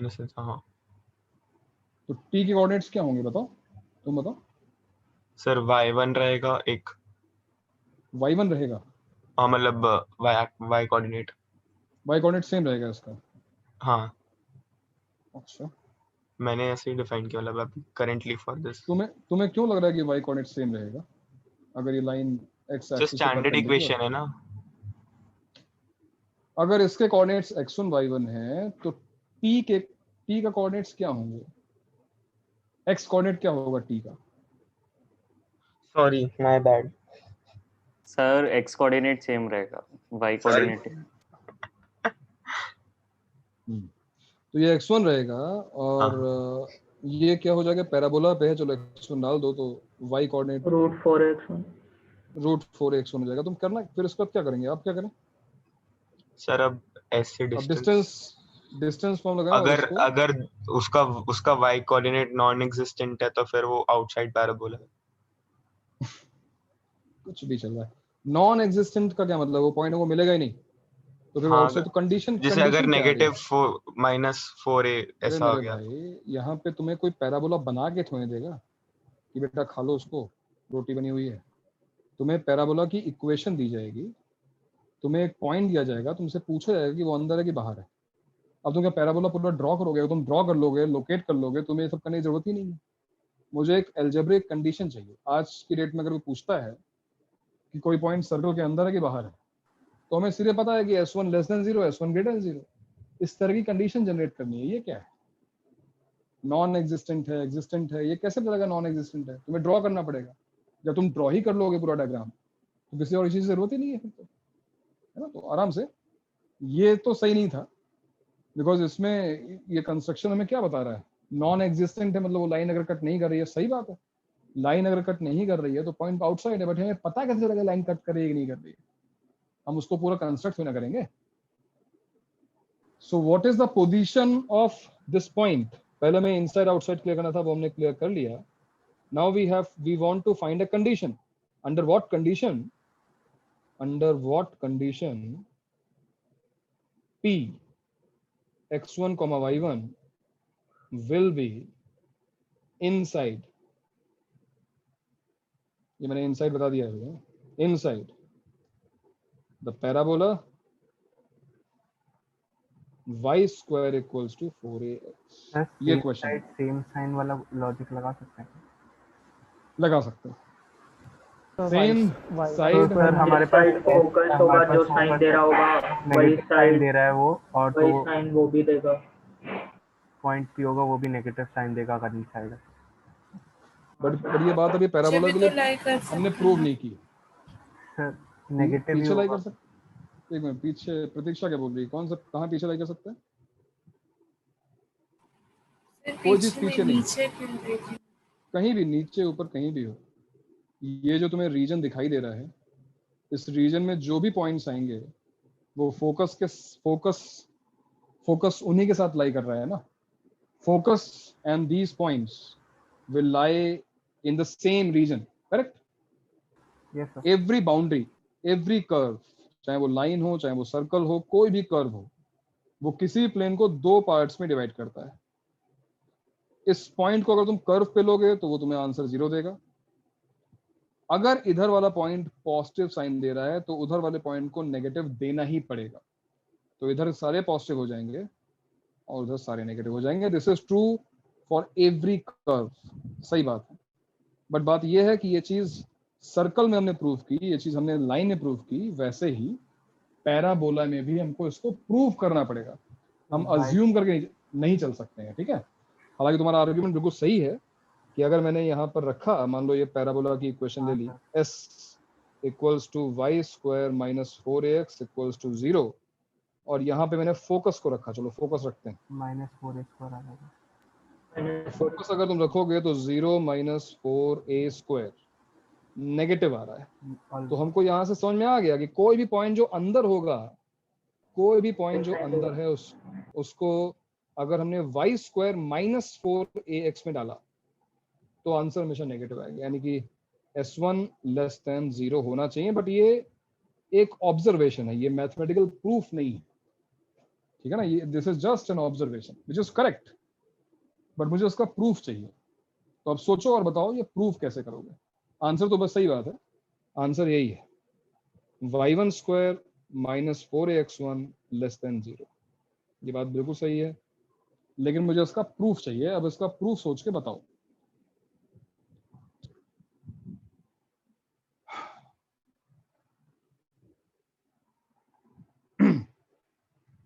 सर थियोरेटिकल प्रूफ समझ गया, बट एल्जेब्रिकली नहीं। अलजेब्रिकली प्रूव करना पड़ेगा। थ्योरेटिकल तो ठीक है, बहुत सिंपल सी बात है। कोई भी बाउंड्री, इधर के पॉइंट्स सेम, इधर के पॉइंट ऑपोजिट, ये तो होना ही होना है। तो ये थियरी हमको पता है और ये हमेशा काम करेगी। याद रखने के लिए अच्छी चीज है, याद रखो इससे। लेकिन इसको प्रूफ, इसका प्रूफ अगर कोई पूछता है तो कैसे दिया जाएगा, सोचो।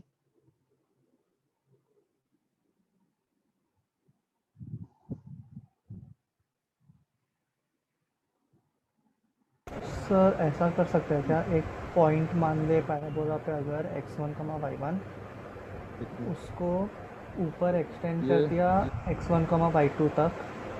एक पॉइंट मैंने पहले अज्यूम कर लिया x1, y1 पैराबोला के ऊपर, ठीक है।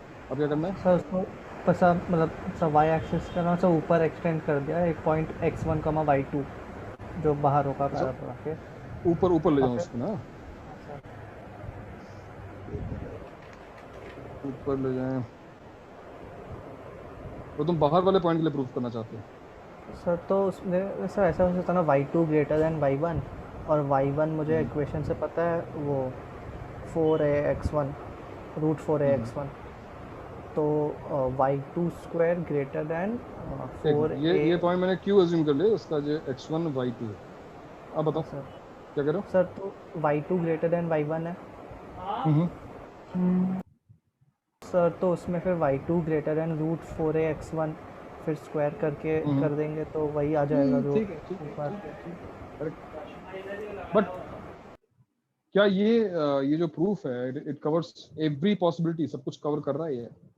फॉर एग्जांपल ये पॉइंट नीचे गया तो फिर हमको नेगेटिव पॉइंट का मैग्नीट्यूड की बात करनी पड़ेगी, ठीक है, गलत नहीं बोल रहे हो। यहाँ पे y1 का मैग्नीट्यूड बढ़ रहा है, ये चीज हमको दिखानी पड़ेगी। हाँ सर वो ऐसा कैसे था कि हमने वहाँ पे √4a समथिंग दिया था, तो रूट में जब आता है तो रूट का मैं सिंपल वर्ड्स में बोलूँ कि y1 स्क्वायर माइनस 4ax1 0 है ना।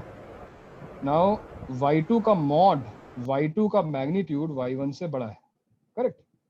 तो clearly y2 square y1 square से बड़ा होगा, यानी y2 स्क्वायर माइनस 4ax1 बड़ा होगा y1 स्क्वायर माइनस 4ax1 से, यानी 0 से। तो ये चीज तो वैसे ही प्रूव हो रही है, बात सही है तुम्हारी, है ना, गलत नहीं, ये चीज सही है।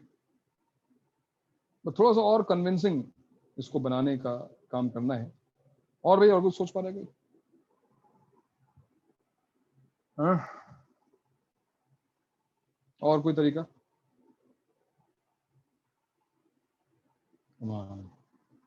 कोई तरीका तो होगा तुम्हारे पास?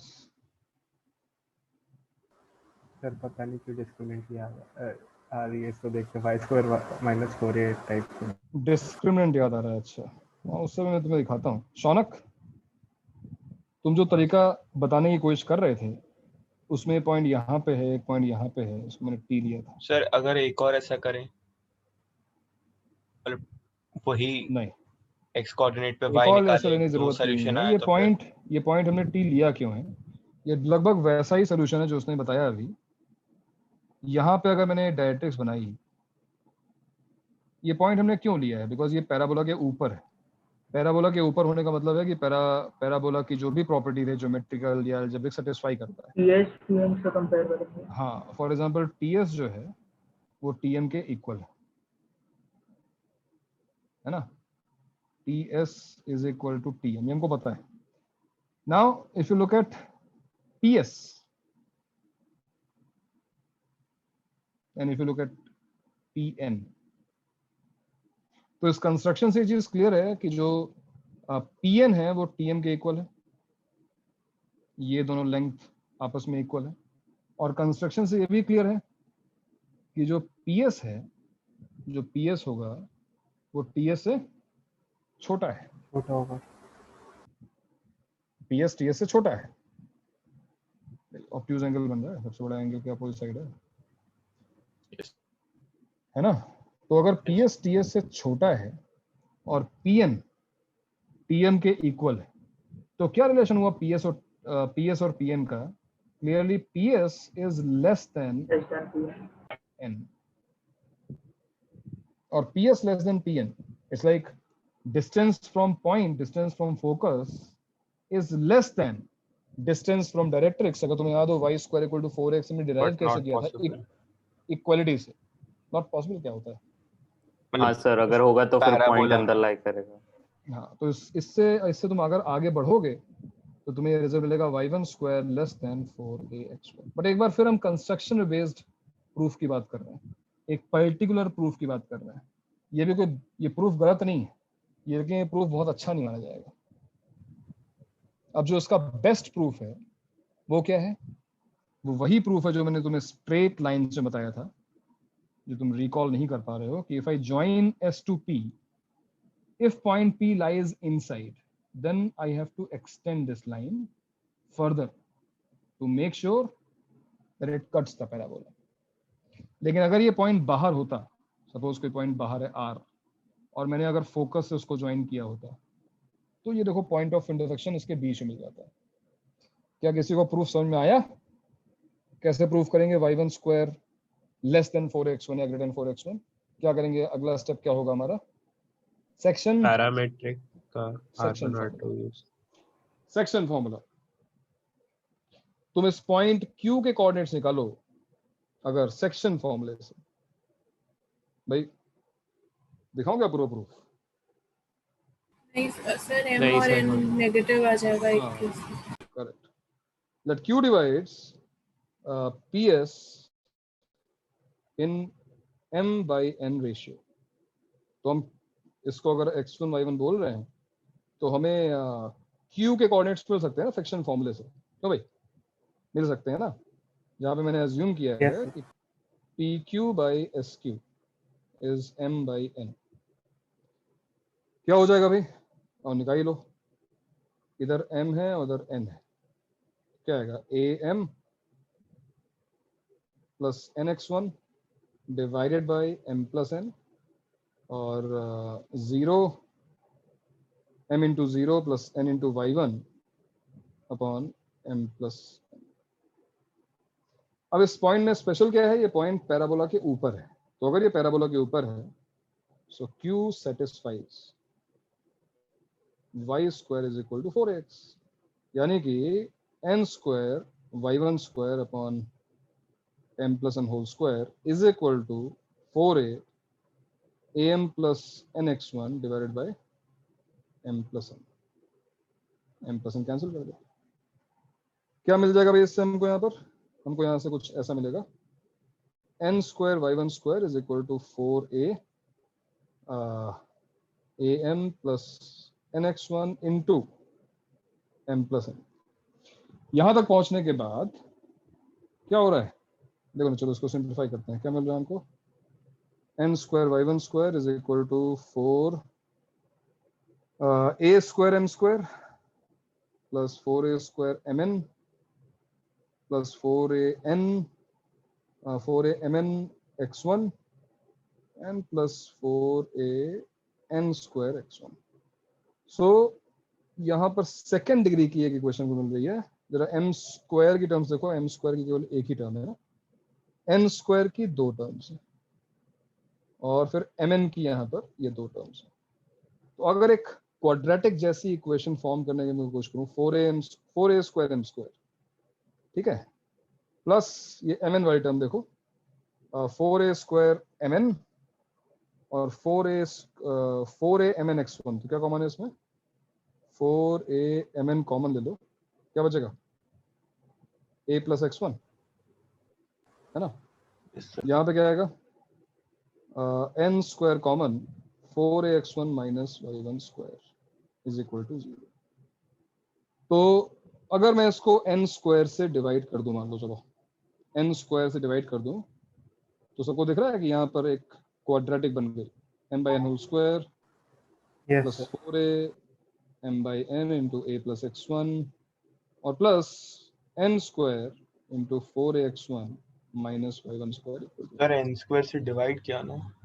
n स्क्वायर से डिवाइड किया, यस। सर थर्ड तो टर्म में n sir square last term में नहीं आएगा। लास्ट टर्म में, हाँ सॉरी, n स्क्वायर नहीं आएगा, सॉरी। यहाँ तक हम पहुँच गए। यहाँ तक कोई दिक्कत नहीं किसी को? सब कुछ ठीक है? यस बता सर। दो, सही है।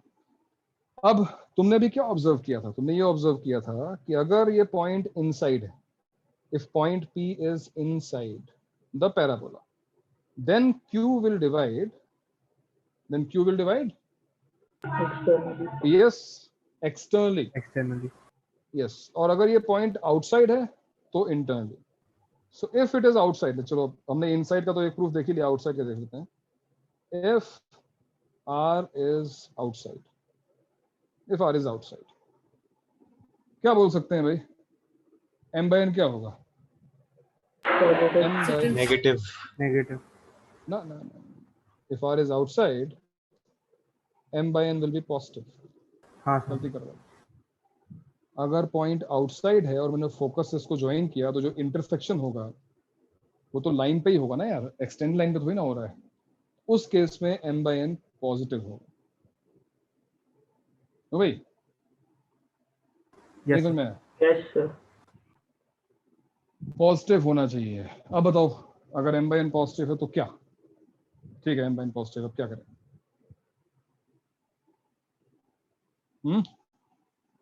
M by N पॉजिटिव है तो क्या? सर वैल्यू निकाल के sum of देते हैं roots जीरो. और product of roots positive होना चाहिए.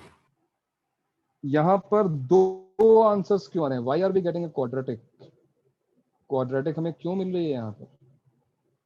तुमने ऑब्जर्व किया कि तुम्हें क्वाड्रेटिक मिल रही है? क्वाड्रेटिक आखिर मिल क्यों रही है? नेगेटिव रहेगा, यस, क्योंकि अगर तुम ध्यान से देखो तो हमेशा ये पॉइंट, ठीक है तुमने R को आउटसाइड लिया, this point is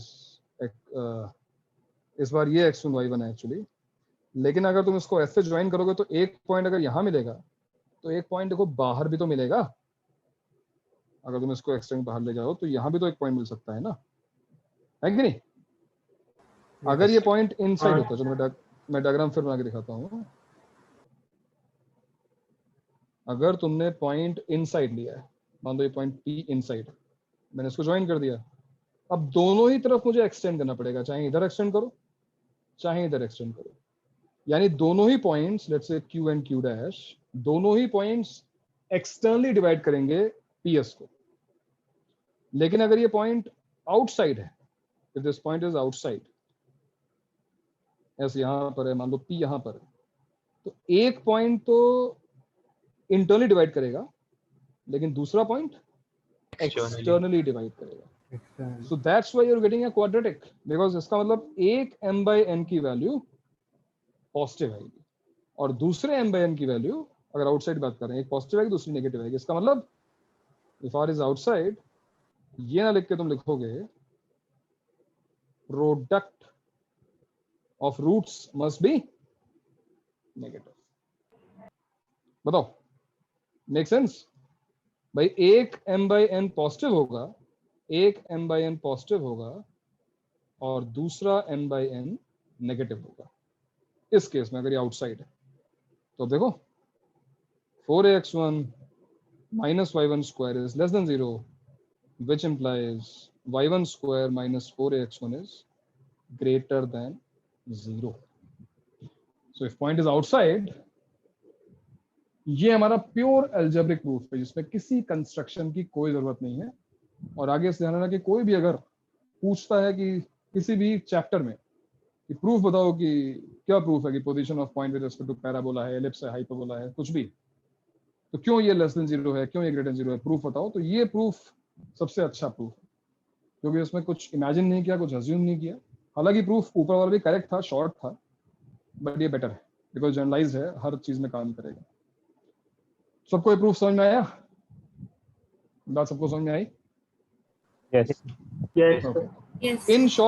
in short हमको ये याद रखना है कि फिर से मैं इसको समराइज कर दूं कि अगर हमारे पास है y square equals to 4ax और y square equal to 4ax, px1 y1 is inside if s1, जिसको हम बोलते हैं, पॉइंट को रख दिया, लेकिन इसमें s1 में एक चीज ध्यान रखना भाई,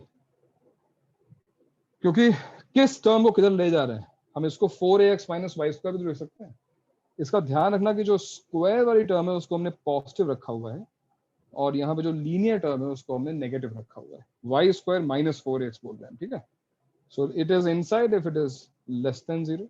सिमिलरली अगर बात हो रही होती x square equals to 4ay की, सो p x1 y1 is inside if, इस बार क्या होता, इस बार ये 4ay माइनस x स्क्वायर नहीं होता, ये फिर लेंगे x1 square minus 4ay x1 square minus 4ay less than 0 होता।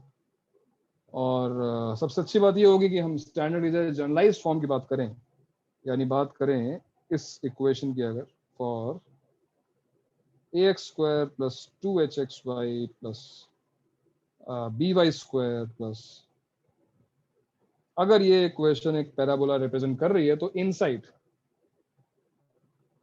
p x1 y1 is inside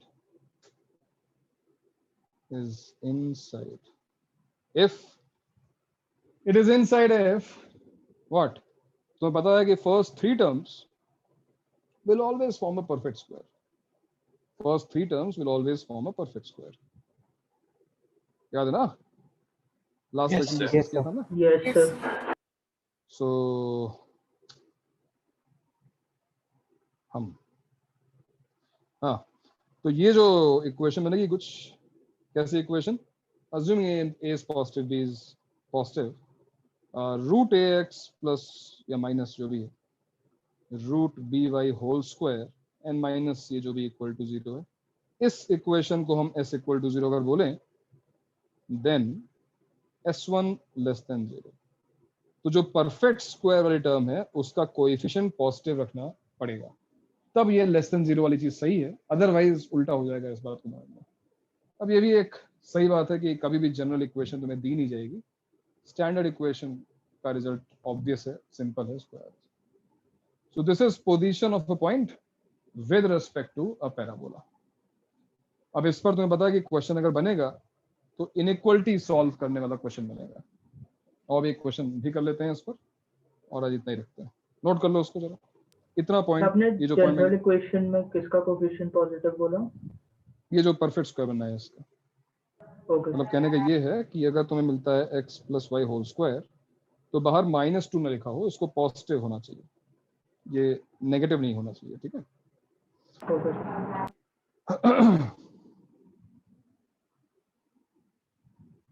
हाँ, क्वेश्चंस कैसे बन सकते हैं इस पर, क्वेश्चन तो खैर बहुत अच्छे से बन सकते हैं, बट चलो अब एक नॉर्मल सा क्वेश्चन करते हैं। Find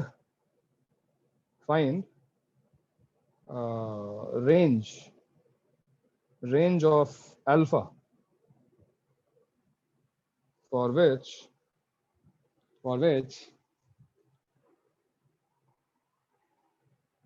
p alpha comma alpha lies inside the intersected region formed by the intersected region of parabola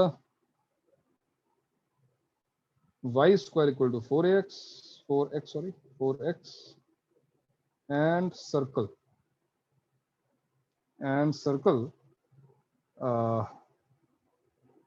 x square plus y square plus 4y equals to 0। Question अगर क्लियर ना हो तो मैं डायग्राम बना के दिखा दूं। इंटरसेक्टेड जो रीजन है दोनों का, पैराबोला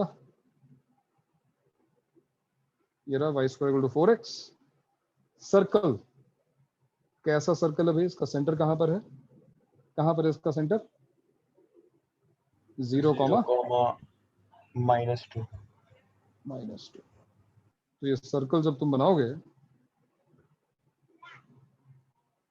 ऐसा कुछ बनना चाहिए, है ना। इनफैक्ट एक थोड़ा चेंज करना पड़ेगा मुझे यार, क्योंकि आंसर निकले इसके लिए कह रहा हूँ, क्वेश्चन तो सही है, एक चेंज में ये कर रहा हूँ कि यहाँ पर जो +4y है उसको मैं -4y कर रहा हूँ, -4y, ठीक है। केवल इस वजह से कि आंसर निकले, वरना आंसर निकलेगा ही नहीं। तो 0,2 इसका सेंटर हो गया, सर्कल इधर आ गया ये। तो इस इंटरसेप्टेड पोर्शन की बात हो रही है, इस कॉमन रीजन की बात हो रही है। ये पॉइंट अल्फा कॉमा अल्फा इस रीजन में लाई करे, इसके लिए अल्फा की रेंज निकालनी है। कैसे करेंगे भाई, क्या मेथड होगा? कैसे रीजन है? दोनों के लिए कंडीशंस लिखो, दोनों के लिए Yes. कंडीशन दोनों में लेस देन दोनों के लिए वो Right, इनसाइड है ना, हाँ, दोनों के लिए इनसाइड है। सर्कल के लिए भी इनसाइड है और पैराबोला के लिए भी इनसाइड है। तो ठीक है, आंसर निकाल लो। चलो निकालो आंसर, जल्दी से बताओ। दोनों में S1 लेस देन 0 करना है हमको, बस जल्दी बताओ आंसर क्या आ रहा है। So 0 to 2. 0 to 2 0 to both 2 non-inclusive। दोनों में आंसर 0 to 2 ही आ रहा है क्या? नहीं सर, पहले में 0 सर to एक 4 में आ रहा है, 0 to 4 आ रहा है, दूसरा में पैराबोला 0 में to 0 to 4 आ रहा है और अच्छा, सर्कल में 0 to 2 पैराबोला में 0 to 4 आ रहा है और इसमें 0 to 2 आ रहा है। ठीक है, करेक्ट आंसर भाई। Alpha square minus 4 alpha less than 0, तो यहाँ से ये पैराबोला के लिए है S1 less than 0, S1 less than 0, तो अल्फा बिलोंग्स टू 0 to 4, और सर्कल के लिए होगा 2 alpha square minus 4 alpha less than 0, तो यहाँ से आएगा अल्फा बिलोंग्स टू 0 to 2, और इन दोनों का इंटरसेक्शन जो होगा वो होगा 0 to। बहुत सिंपल सा क्वेश्चन था। कर्व के क्या लिए तुम इनसाइड डिफाइन कर रहे हैं, वो हमेशा नेगेटिव ही आएगा। इसको मैं क्या कर रहा हूँ, इनसाइड डिफाइन कर रहा हूँ। हर कर्व के लिए जब इनसाइड डिफाइन कर रहे हैं, तभी जब भी हम वो पॉइंट डालेंगे तो वो इक्वेशन में नेगेटिव भी देगा या पॉजिटिव भी नहीं, दे सकता है। हाइपरबोला में ये चीज रिवर्स हो जाती है। इसलिए मैं कहता हूँ ना कि इनसाइड आउटसाइड बेवकूफी है। हाइपरबोला में ये चीज उल्टी हो जाएगी, एलिप्स तक ठीक रहेगी, लेस देन 0 ही आएगा, बट हाइपरबोला में ये चीज गड़बड़ हो जाएगी। और हाइपरबोला में तो अगर जनरल इक्वेशन आ गई, उसको मैं डिस्कस करूंगा, वो चीज होती नहीं है। जनरल इक्वेशन आ गई तो फंस जाएंगे लोग, क्या लेना है पॉजिटिव या नेगेटिव, वहां पे डिस्कस करेंगे। ठीक है, ये जो आंसर आया इसको तुम ज्योमेट्रिकली इसको विजुलाइज कर पा रहे हो? क्या मतलब है कि अल्फा कॉमा अल्फा इस रीजन में, इस बात का मतलब क्या है? इस बात का मतलब ये है कि if you look at this line y equals to x, sir y equal to x 0 से 0 2 से के 2 बीच में में। वैल्यूज हो सकती हैं। तो ये जो पॉइंट्स है ना, ये वाले, ये वो पॉइंट्स हैं जो इस रीजन के अंदर है, और ये पैराबोला को कट करेगा। ऑब्वियसली पैराबोला को y इक्वल टू x डालोगे तो क्या आएगा, 0, एक तो 0,0 पे कट कर रहा है, और एक पॉइंट क्या आएगा y इक्वल टू x के लिए 4,4 है कि नहीं? इसलिए हमारा आंसर 0 to 4 है, अल्फा बिलोंग्स टू 0 to 4, क्योंकि वो पॉइंट्स अगर देखे जाएं alpha comma alpha y equal to x line पे होगा, जिसके लिए वो पैराबोला के अंदर है, तो अल्फा की वैल्यू 0 से 4 के बीच में है। लेकिन सर्कल पे अगर तुम वो पॉइंट निकालो y इक्वल टू x रखकर, सर्कल पे पॉइंट निकालो, ये पॉइंट आएगा 2,2, इसलिए इसका आंसर 0 to 2 आएगा। तो ये जो सेक्शन है ना इस लाइन का, ये उस रीजन के अंदर आ रहा है, इसलिए आंसर 0 to 2 आ रहा है। तो जब भी ऐसा क्वेश्चन आए, एक बार को तुम सोच सकते हो, इसका लोकस अगर तुम्हें दिखाई दे जाए, लाइन है, पैराबोला है, सर्कल है, जो भी है, तो केवल उतने सर पोर्शन को इसमें एक और बन सकता था ना कि एक और बन आइदर सर्कल या आइदर पैराबोला। आइदर सर्कल और पैराबोला। नहीं, क्वेश्चन तो बहुत सारे बन सकते हैं। मैं तीसरा कर्व भी ले आऊँ यहाँ पर, एक और मान लो पैराबोला बना दूं, एक लाइन बना दूं। अभी क्वेश्चन बहुत कॉम्प्लिकेट बन सकता है, लेकिन उसमें कॉम्प्लिकेशन कोऑर्डिनेट ज्योमेट्री का नहीं है, इनइक्वालिटी सॉल्व करने का। इक्वालिटी तो इनइक्वालिटी सॉल्व करना ठीक है, हमें आता है करने में। ठीक है, तो आज इतना ही रखते हैं, आज की क्लास इतनी ही रखी जाए, लेकिन इम्प्रूव करना पड़ेगा अभी, रिस्पॉन्स टाइम भी और रिस्पॉन्सेज भी। ये अभी मजा नहीं आ रहा है, थोड़ा आ रहा था बीच में, लेकिन